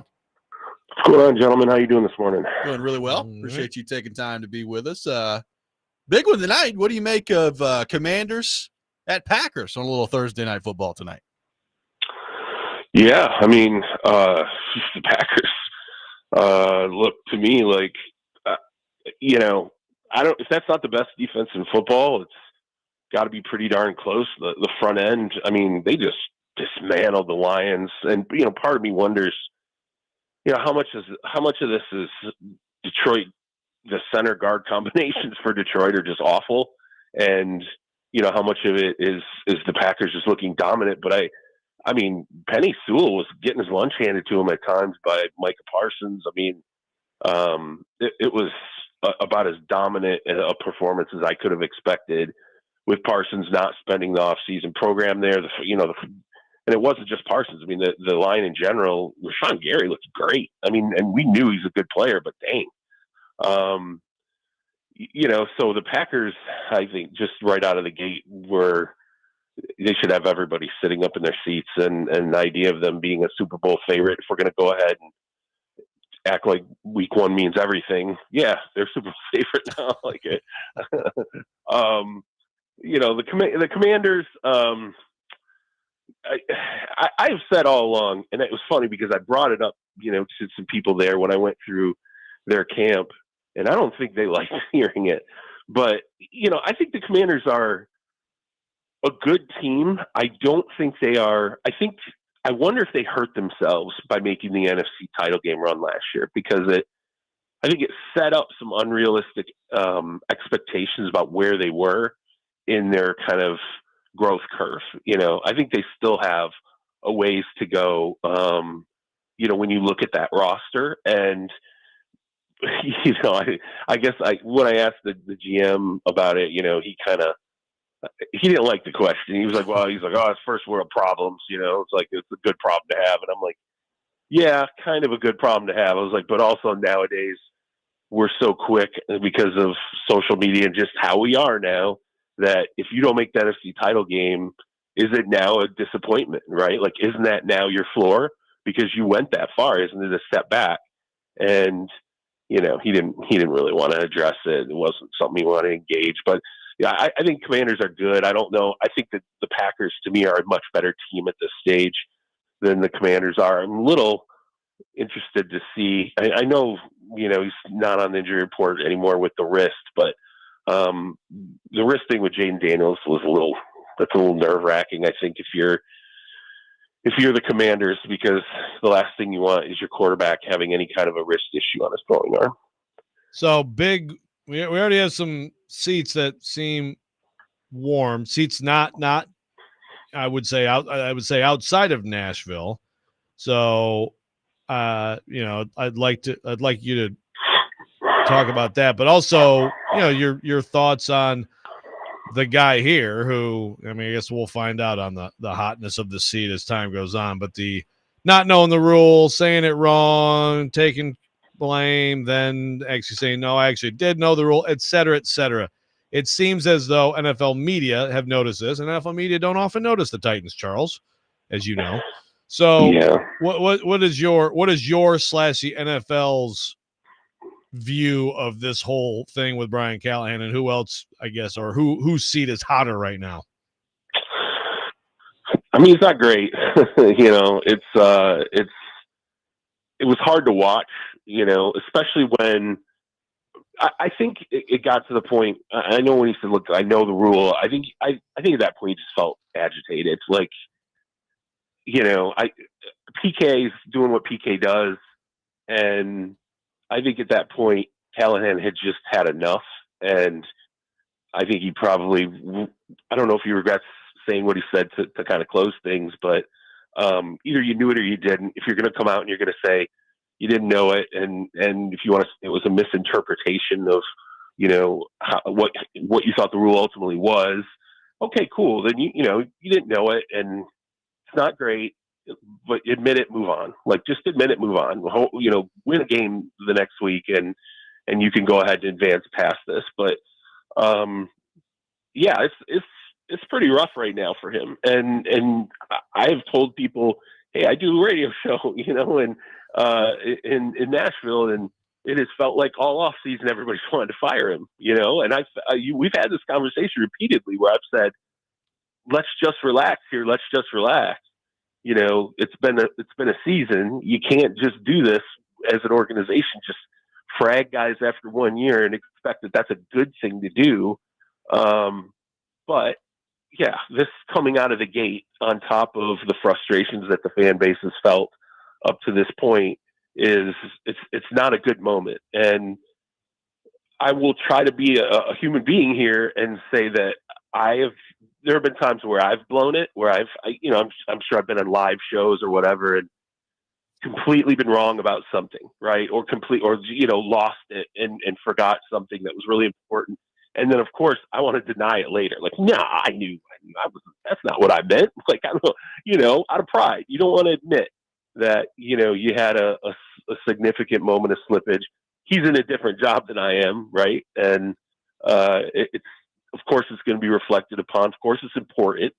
But I think, you know, my deal is what I took away from it was, geez, it feels combative there. And I told somebody when I was watching the press conference, you know, when I was watching it over again, I said, this reminds me of, I remember being with the Jets years ago, and Eric Mangini was just getting it. He was getting hammered. And I thought to myself, like, man, this is just toxic. Like, it has gotten bad to the point where I was like, I don't know how long Eric's going to survive this. And he didn't. And that's kind of how I felt watching Callahan in that moment where, you know, you can just see there's some rough back and forth going on right now between, you know, he and his media market. Yeah, no doubt. So the headline from this is Charles Robinson compares Brian Callahan to Eric Mangini. All right. No. That is not the headline. The headline is, man, send it out. You watch press conferences where you're like, it is getting dark fast. Yeah, that's weird. In places. I thought That's this was a soft media market. That's interesting.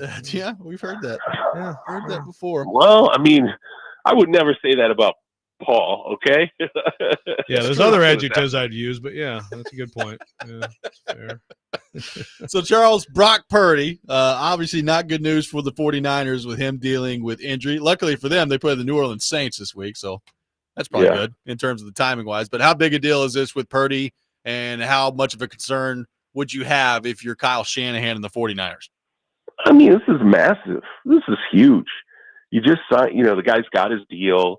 The pressure is what it is. You're already peeling off one guy after another with injuries. You know, you hope Christian McCaffrey's, you know, is okay. He says the calf thing's not a big deal. I'm like, all right, yeah, we've heard that one before. I've heard your coach actually say that about, you know, your injury status, and then your season went down the toilet. So I don't really believe anything that comes out of that organization when it comes to how severe injuries are anymore. But, you know, Kittle on top of it, I kind of made the joke where I was like, man, I don't know what Kyle did like to the football gods, but whatever it was, they were, you know, I don't know if he did the Charles Haley, you know, taking a leak on the GM's desk. I mean, I'm like, what on earth did you do to create a scenario where you're losing this many guys, you know, at this point in the season? So yeah, it's and that division, by the way, it's not. I think the division is going to be very, very competitive, top to bottom already. The way it is, the way it's stacked up. So I had to look up. By the way, I had never heard the phrase, you know, turf toe variant. I'm like, what is a turf toe? You either have a turf toe or you don't. Like, what's a variant? And apparently, it's just the way the turf toe develops, like the mechanical movement of the toe is. Oh my God. It's like turf toe and gout combined or something. That sounds terrible. Yeah, I don't know. It's, you know, it's just apparently the motion, like how it kind of occurs and what's wrong with the toe mechanically is a little different than normal. But the reason why I think that's important is because I'm like, okay, so then what does that mean? Like, you know, turf toe, here's how long a turf toe can take sometimes. Is a variant worse?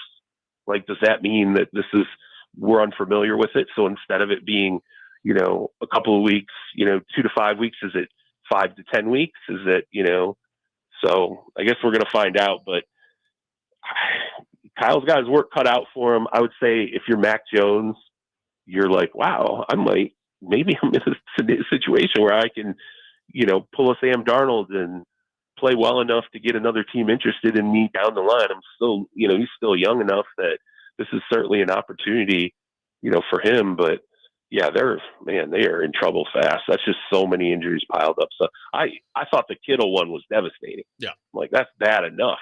Now you take Purdy off the field, and we're going to find out real fast, whether Kyle can work magic with every quarterback he gets his hands on.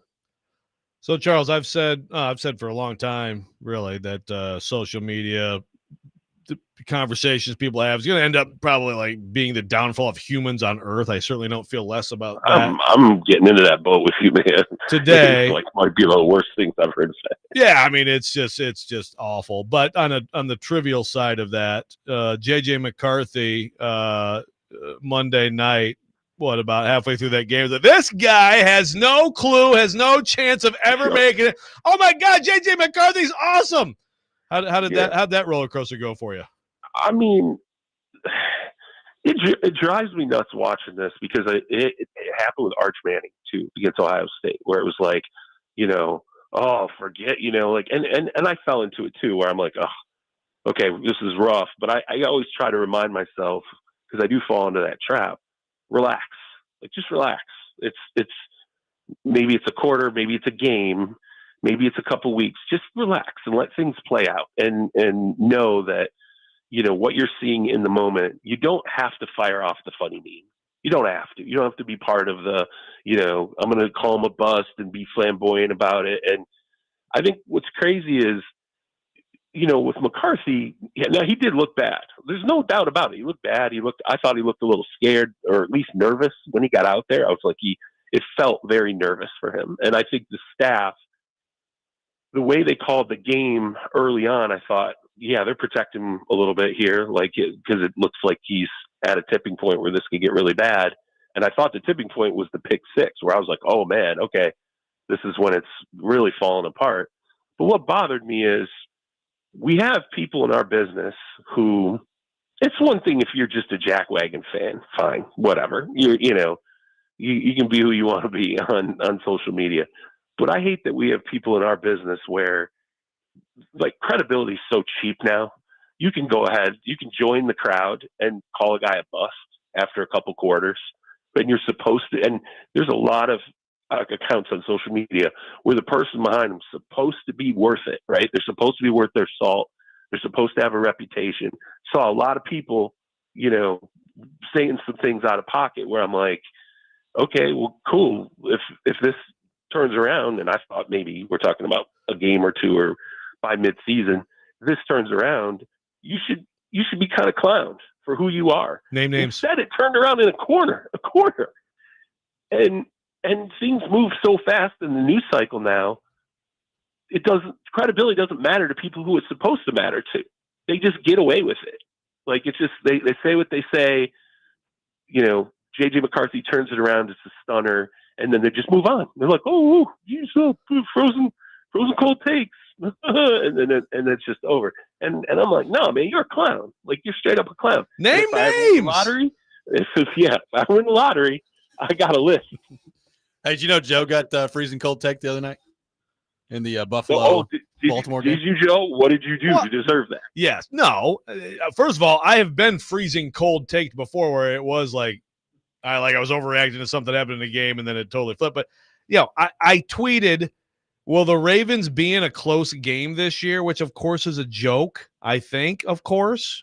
And then 2 minutes later, they gave up the lead and Buffalo won the game. Yes, they will, loser. Okay. Bills Mafia. Yeah, I mean, look, I've had way worse than that. I have had, and that's part of this too. I got to be careful here, because I've been part of this problem, right? And I feel like I've tried to, over the years, step back and be like, you know what, don't do that. You just stop, feeling like you need to post the picture and this, and get the funny line off and whatever, because really it's just you're just not credible when you're gonna. Now I try to stay away from being like a guy's a bust after 2 quarters of football, right? Like that would seem prudent. It's a ridiculous statement. Or after 1 game, right?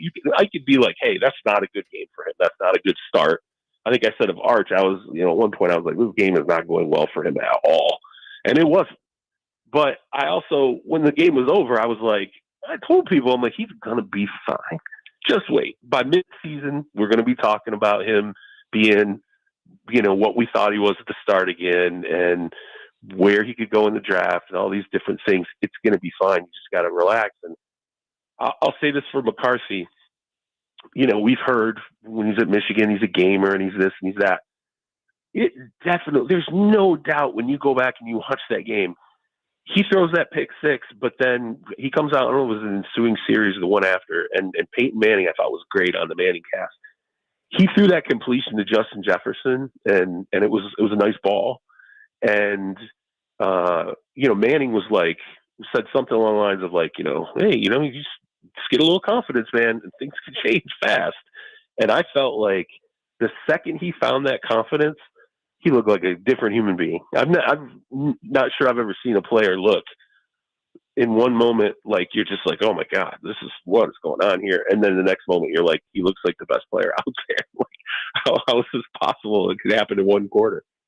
It's amazing. Well, speaking of rash, early impressions, I do feel like Dan Orlovsky just witnessed the greatest, 112-yard passing performance or whatever Cam Ward had ever based on his analysis. But he's not alone. There's a lot of praise for Cam Ward. I'm just wondering, maybe what you've heard or what your thoughts were. 12 for 28, 112, just on and 6 sacks, 50 yards. But the overall impression of Cam Ward's debut. Yeah, Nate Tice, who works for us, is in that camp too, where I think he felt a lot better about what he saw on the tape, versus what the stats look like. You look at the box score and you're like, that looks pretty ugly. But then you watch film and you go, okay, there's some drops, that you factor in. There's, some decisions that he makes that are good decisions, and things feel like it's not the train wreck that the box score, ends up being. And that's the big debate, I think, right now in our profession is, stats versus actual real performance. And like, how do me personally, the next day, if I haven't gotten a chance to see every single game yet, I try to DVR all of them. I try to, speed watch as many as I can by Tuesday or Wednesday. But the next morning I look at box scores. I'm like, oof, yeah. And I saw the Cam box score. I was like, it seemed like it was a pretty bad game. And but I'll do the same thing where if I start to watch a game, I'll be like, okay, it's not quite as bad as really what I ultimately thought. I did think, and I think I said this at one point on social media, like there were a couple moments where I kind of felt like he fell into the hunting for a big play mode that he had in college, where people would say, hey, yeah, if there's a flaw there, he'll try to find a big play if he feels like kind of pressured and things are going the wrong way. Sometimes he can hurt himself by hanging onto the ball and getting a little loose with how he's moving in the pocket, or drifting or moving in certain ways that are going to create issues for his offensive line. I thought I saw a couple of plays where I'm like, yeah, I could see he's still working that out. But, once I saw the game and I saw obviously the catch that was not a catch that could have been reviewed and would have been a catch. And then, I felt like some drops, and I thought it was better than ultimately I thought, just looking at the box score. And by the way, I will say this, that Denver defense is pretty good. Yeah. It's going to be a pretty good defense this year in football. So for what it was, I think it could have been a heck of a lot worse. And I'm doing the thing that I told you, I'm trying to do earlier, is just, relax. Like, let's okay, it was a game. There were some mistakes made. Coach Cobb clearly made a big mistake. And, maybe if that mistake, by the way, wasn't made, we could have been talking about feeling a little bit better about this game, right? Because there was an opportunity there that was lost. And we don't know, maybe how the game could have turned in that moment. So I would hope people are not, I'm not going to go in the, Orlovsky camp and say, this is the greatest thing. Week one's a liar, right? We always say that. Week one's a liar. So don't walk out of this feeling definitive really one way or another, other than hoping your coach knows the rules that he's got to know. That'd be nice. That would help. So, Charles, the Miami Dolphins get sandblasted by Indiana Jones and the Indianapolis Colts. Yeah. Where is this all heading with Mike McDaniel and Tua Tagovailoa? Because I look at them, you get all the Tyreek Hill stuff from him wanting to be out there at the end of last year, and clearly they've not forgotten about that in that locker room. Where do you think this is all heading in Miami? Well, yeah, now you got Zach just coming out and talking about, things that happened in their relationship in the past. That does not, resonate well, obviously. That is a situation where I think it's okay to go ahead and start judging, Tua. If you want to sit there and you want to go, I think it might be over in a situation after one game, and granted it's one game this season, but you are seeing problems there that, like, I thought we were kind of over this with Tua. Some of the inaccuracy stuff, that just does not look competent at times, I think, in the pocket, making really bad decisions. I mean, the 3 turnovers, and I do think, I will say this for Indianapolis and that roster, when you talk to people across the league, I'd have conversations about Chris Ballard, right? And I'd ask other GMs, hey, do you think Chris Ballard's job's really on the line here? And he still has a ton of fans amongst other GMs. And those fans would tell me, hey, that roster's better than you think. It's just been completely destroyed by what's happened at the quarterback position. And yes, Chris, deserves some blame for that. There's no doubt. But if they ever get just some competent quarterback play, that team is going to be a solid team. And I just didn't think it would come. I'm not a Daniel Jones believer. But again, I've seen guys turn it around once they get out of organizations, and the league's got a few. Sam Darnold, Baker Mayfield. The league's got a few guys now like that. And so if this is Daniel Jones stepping into a situation and using the tools that he has around him, Jonathan Taylor obviously is still capable of being one of the best backs in the league. Michael Pittman Jr. vanished, under the last quarterback, just mess. Tyler Warren, by the way, that was one when I went back and kind of went through that game quickly. I was wrong about Tyler Warren. I'm he's just a baller. I thought, watching him coming out of Penn State, I was I don't know, this guy gonna be able to get open on the NFL level. Yeah, he can get open. There's no problem. He can be a good player, really good player for them. And, but conversely, when you're Miami, I think Tua, for the money they signed him to the health problems that he's had, the concussion issues in the past, he's really, if you look at the expanse of his career, he's had one period, basically 1 year, where he played well, right? Where you can truly look at it and say, played really well, deserved the money. There were no health issues in this one season. And that's pretty much it. And everything else has been either you're concerned about his health and the concussions, or he's just played poor football and he's turned it over. And I think that is absolutely a situation where if we're at the end of October, if we're into November, if this is how he's going to play, it reminds me of what happened with Russell Wilson in Denver. Sean Payton knew by October of Russ's last year there, he knew by October, I don't think I can do it. I don't think I can return this guy around. He's going to be what he is. And by November, I think by late November, Payton was like, yeah, no, we're moving off this guy. We're just going to have to figure it out from a salary cap perspective and get destroyed and move forward. And I don't know how the Dolphins can't be that way, but ultimately it has to be a coach who can come in and solve everything, who makes that decision, maybe a GM, and then an owner who's willing to do it. And Denver was just I think we're seeing now with Mike Penner and how Denver operates. They got lucky. They got the right owner. They got the right coach who could come in and fix things. And he knew there was a quarterback out there he could draft that he felt like he could make it workable. Denver just kind of got lucky. They got all the parts they needed to move on from Russell Wilson kind of fell into place. I don't know that ever replicates itself with another one of these quarterback contract disasters. And Tua absolutely could be the next really, really disastrous quarterback contract. Yep, absolutely. Looked pretty bad on Sunday. Charles, great stuff as always, man. Really appreciate you taking time to be with us this week, and we will talk to you next week.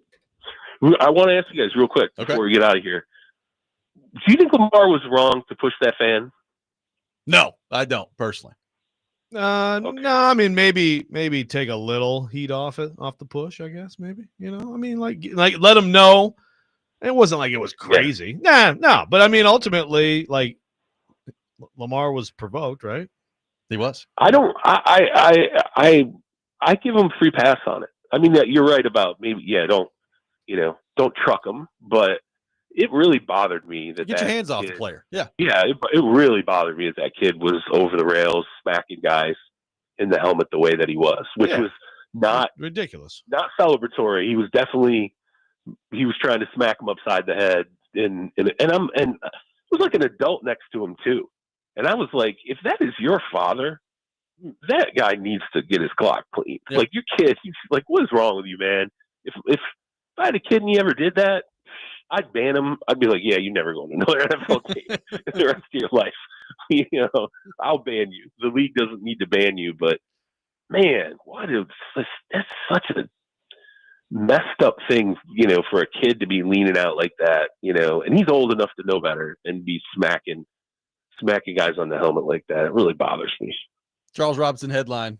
Brian Callahan is Eric Mangini, and Lamar can shove anybody he wants. That's where we're done. There you go. I like it. We got to start spinning these off right away. And I'm going to start naming names of the jamokes in our freaking profession who have 10-second credibility and get away with it. I'm here for that. I am too. We'll save that till next week. Next week, all naming names. Every single time the Mega Millions hits like the $1 billion raise, Dawn will tell you I walk around the house going, man, my list is ready. Like I got a list. Like it's gonna be the greatest day ever. All right. Beautiful. Charles, thank you, sir. Appreciate it. All right, take care, guys. Charles Robinson from Yahoo Sports, our guest. A lot to react to there from Charles. We will do that coming up next. Robby and Rexrode, 102.5 The Game.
Be sure to stop by John Bon Jovi's before the Titans take on the Rams this Sunday for the 102.5 The Game pregame show with Big Joe, Derek Mason, and Chris Sanders from 9:30 to 11:30. Pregame show brought to you by Parman Tractor and Equipment, Old National Bank, Circus Sportsbook Kentucky, and Tennessee Brew Works. Also, check out this Saturday, the Vanderbilt Commodores taking on South Carolina on the road. Pregame at 5 o'clock on 102.5 The Game. Kickoff at 6:45.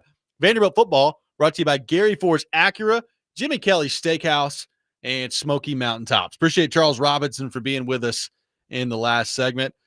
Joe, it is going to be very interesting. I mean, it feels like the Dolphins are crumbling here from a Mike McDaniel standpoint, potentially from a Tua standpoint. I know they just gave him the contract last year, but I think Charles is right. Like if it's bad again this year and you've got the poor play combined with the injury concerns, I think you're going to really start to give consideration to moving on from him at the quarterback spot. Yeah, Tua. I've personally got an issue with evaluating Alabama quarterbacks between Tua and Bryce Young, man. But it's hard to argue. He's not even good during the noon games that no one watches. No, he wasn't right now, or at least that was my theory. Yeah. It went to crap versus the Colts. Was that your theory? I thought it was Stilly's theory. That was you. It was the other day. Well, I guess I half stole it. Yeah. But yeah. Yeah, Stilly and I have yelled. They got the Rapester coming up this weekend. Put some sun, put some lights on. Oh my God, he stinks.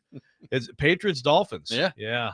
Boy, Rapester could use a little positivity too. I mean, it's one game, but with all the hype and all the buildup, they go 0-2. That'd be a problem.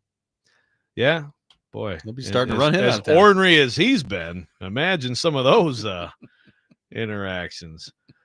I thought it was interesting. Charles. First of all, I think Charles, in listening to Callahan, I think he has confused Stilly for PK, possibly. I don't know. It just depends on there was about 5 questions in there. PK got one of them, so I don't know which one he's referring to. Yeah, I think so. Maybe. I mean, maybe I'm wrong, but I guess they, again, they kind of sound like Stilly and Paulie would be a great show. There we go. But interesting to kind of hear that in terms of the contentiousness. Yeah. I've heard the one thing that he did say last year, Brian Callahan, at one point, didn't he say this place is so negative or something like that? Yeah, and it's like, dude, come on. It's like, my goodness, you got to be kidding me. I suppose you come from Cincinnati, it's a small, I guess, but like he's also been he's with the Lions. I promise you, if he was paying attention to the conversation around the Detroit Lions when he was there, he would not call this a negative media market. No. It was interesting to get his take on all that, and beyond just the rule part of it. I think Charles, kind of reading between the lines there, kind of feels the same way I do about it, which is like it's a situation you look at with Callahan, and it's like, man, it's tough to come back from that. It's tough to come back from it. So, I mean, if you go out and win, that'll do it. But I don't know how much confidence people around here have got in this roster, this team to go win on a regular basis. So, I don't know. I'm interested to see how that part of it goes down, but I don't know. I don't think this is going to end well for Brian Callahan. I'll put it that way. Well, I think we're going to be talking again at the end of the year about another head coach coming in for the Tennessee Titans. Yeah, I mean, certainly it's hard to – I guess I thought all along, because nobody thinks they're going to win more than they lose, right? Not that I've seen. And we're in the phone. Except Mike Tannenbaum said they're going to win the division. So there you go. My goodness, does he have some takes? Yeah. So we're all in the 4, 5, 6 range, right? So if that's the case, no matter how you get there, it's at least going to be a conversation. Oh, yeah. It's going to be a conversation all year. Yeah. But it's always, again, it's how it looks. Like game 1 is the perfect example of why, like in all off season, we talk about like, what do they need to do for this? What does this team need to do for that? What does Brian Callahan need to do to keep his job? Okay, let's see. Week 1. Here, I'll tell you. What does Brian Callahan need to do to keep his job? Well, week 1, 20-12 loss to Denver, hung in there, had a chance to win the game in the fourth quarter. That's all I tell you about the game. Oh, good. That was a good day for Brian Callahan. Yep. Maybe not the offense, but okay, that's actually kind of impressive. That's not bad. That's not terrible. That doesn't hurt him. Well, no. How does it look? It's always how does it look? So when we get to the end of this year, Are we going to have any days where we're like, wow, that was a really well-coached team? What a good coaching performance. That's what he needs. Yeah, for sure. And, we've gone through the offensive line part of it this show. Like, they got a big challenge coming up on Sunday against the Rams, and the offense. That's the other part of this. Like, I know that the Rams offense only scored 14 last week. So, but I still look at it. I'm like, well, you got Stafford, Puka Nacua, Devontae Adams, Kyron Williams. You got all these guys. You got Sean McVay calling plays.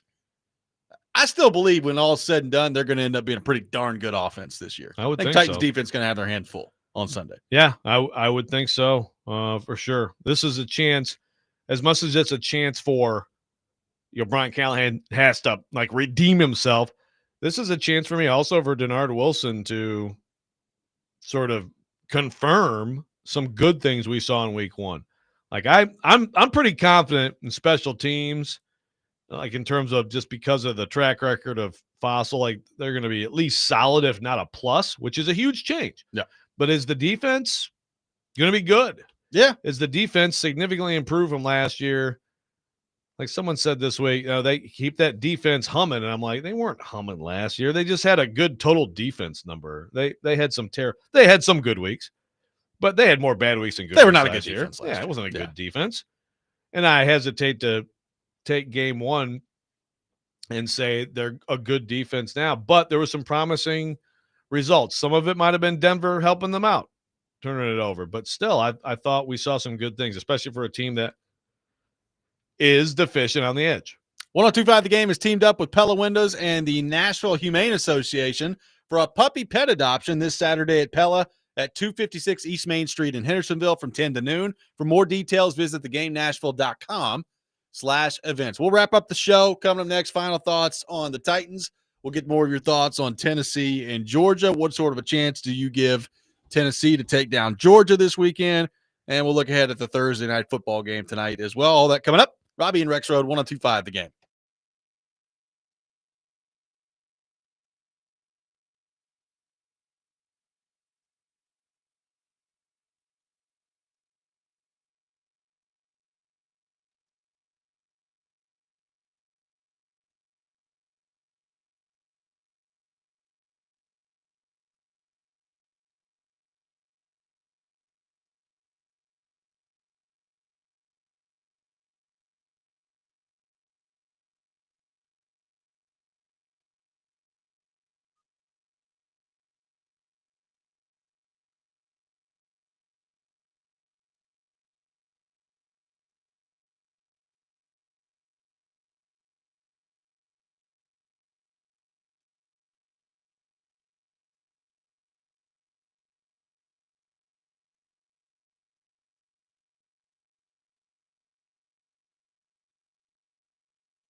Robby and Rexrode live from our Busy Bee Plumbing, Heating, and Air Conditioning Game Nashville studios, home of the $99 yearly Beehive membership, where the buzz is always about great service. Taking your thoughts on our phone and text lines. Joe, we threw the question out there earlier.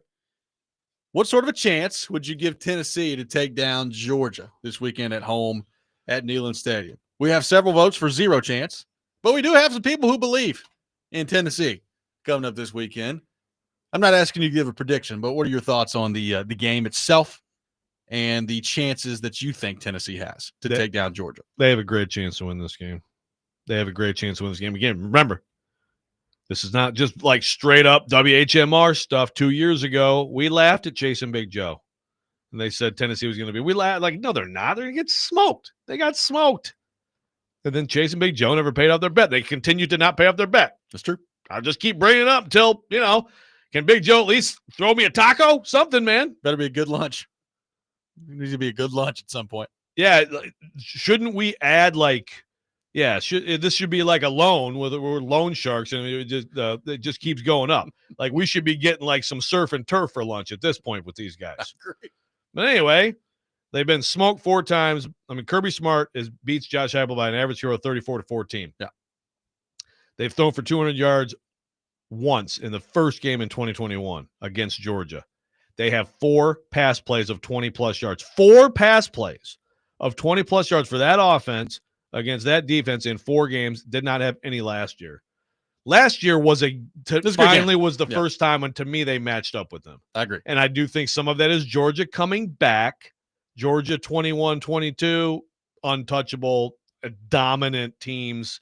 Like those will be remembered certainly as all-time Georgia teams. And I mean, you said it yesterday. Look at the talent collection, especially on D, right? Yep. It was insane. So Georgia's come back to the pack, but Tennessee keeps building. And last year, to me, was the first time. And I did think Tennessee was, if not going to win, was going to, in 2022, they were number 1 in the country. Yeah. So I did think that offense was infallible, and Kirby Smart smacked me and them and everybody who thought that in the face. Yeah. But last year, they were there with them.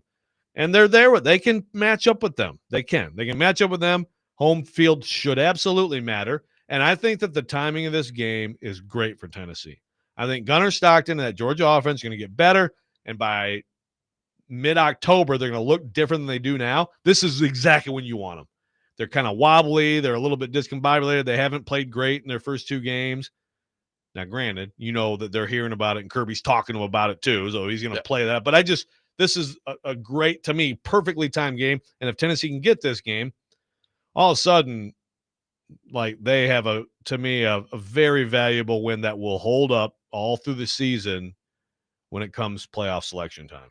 Nevada Josh says Georgia was not so strong against Austin Peay. Austin Peay covered the spread. Tennessee's going to smoke Georgia. Calm down. Let me make something. Calm down. Like I honestly, and this is from the Tennessee standpoint, it's from the Georgia standpoint. Line is open. Let's go. Peay. Right. There we go.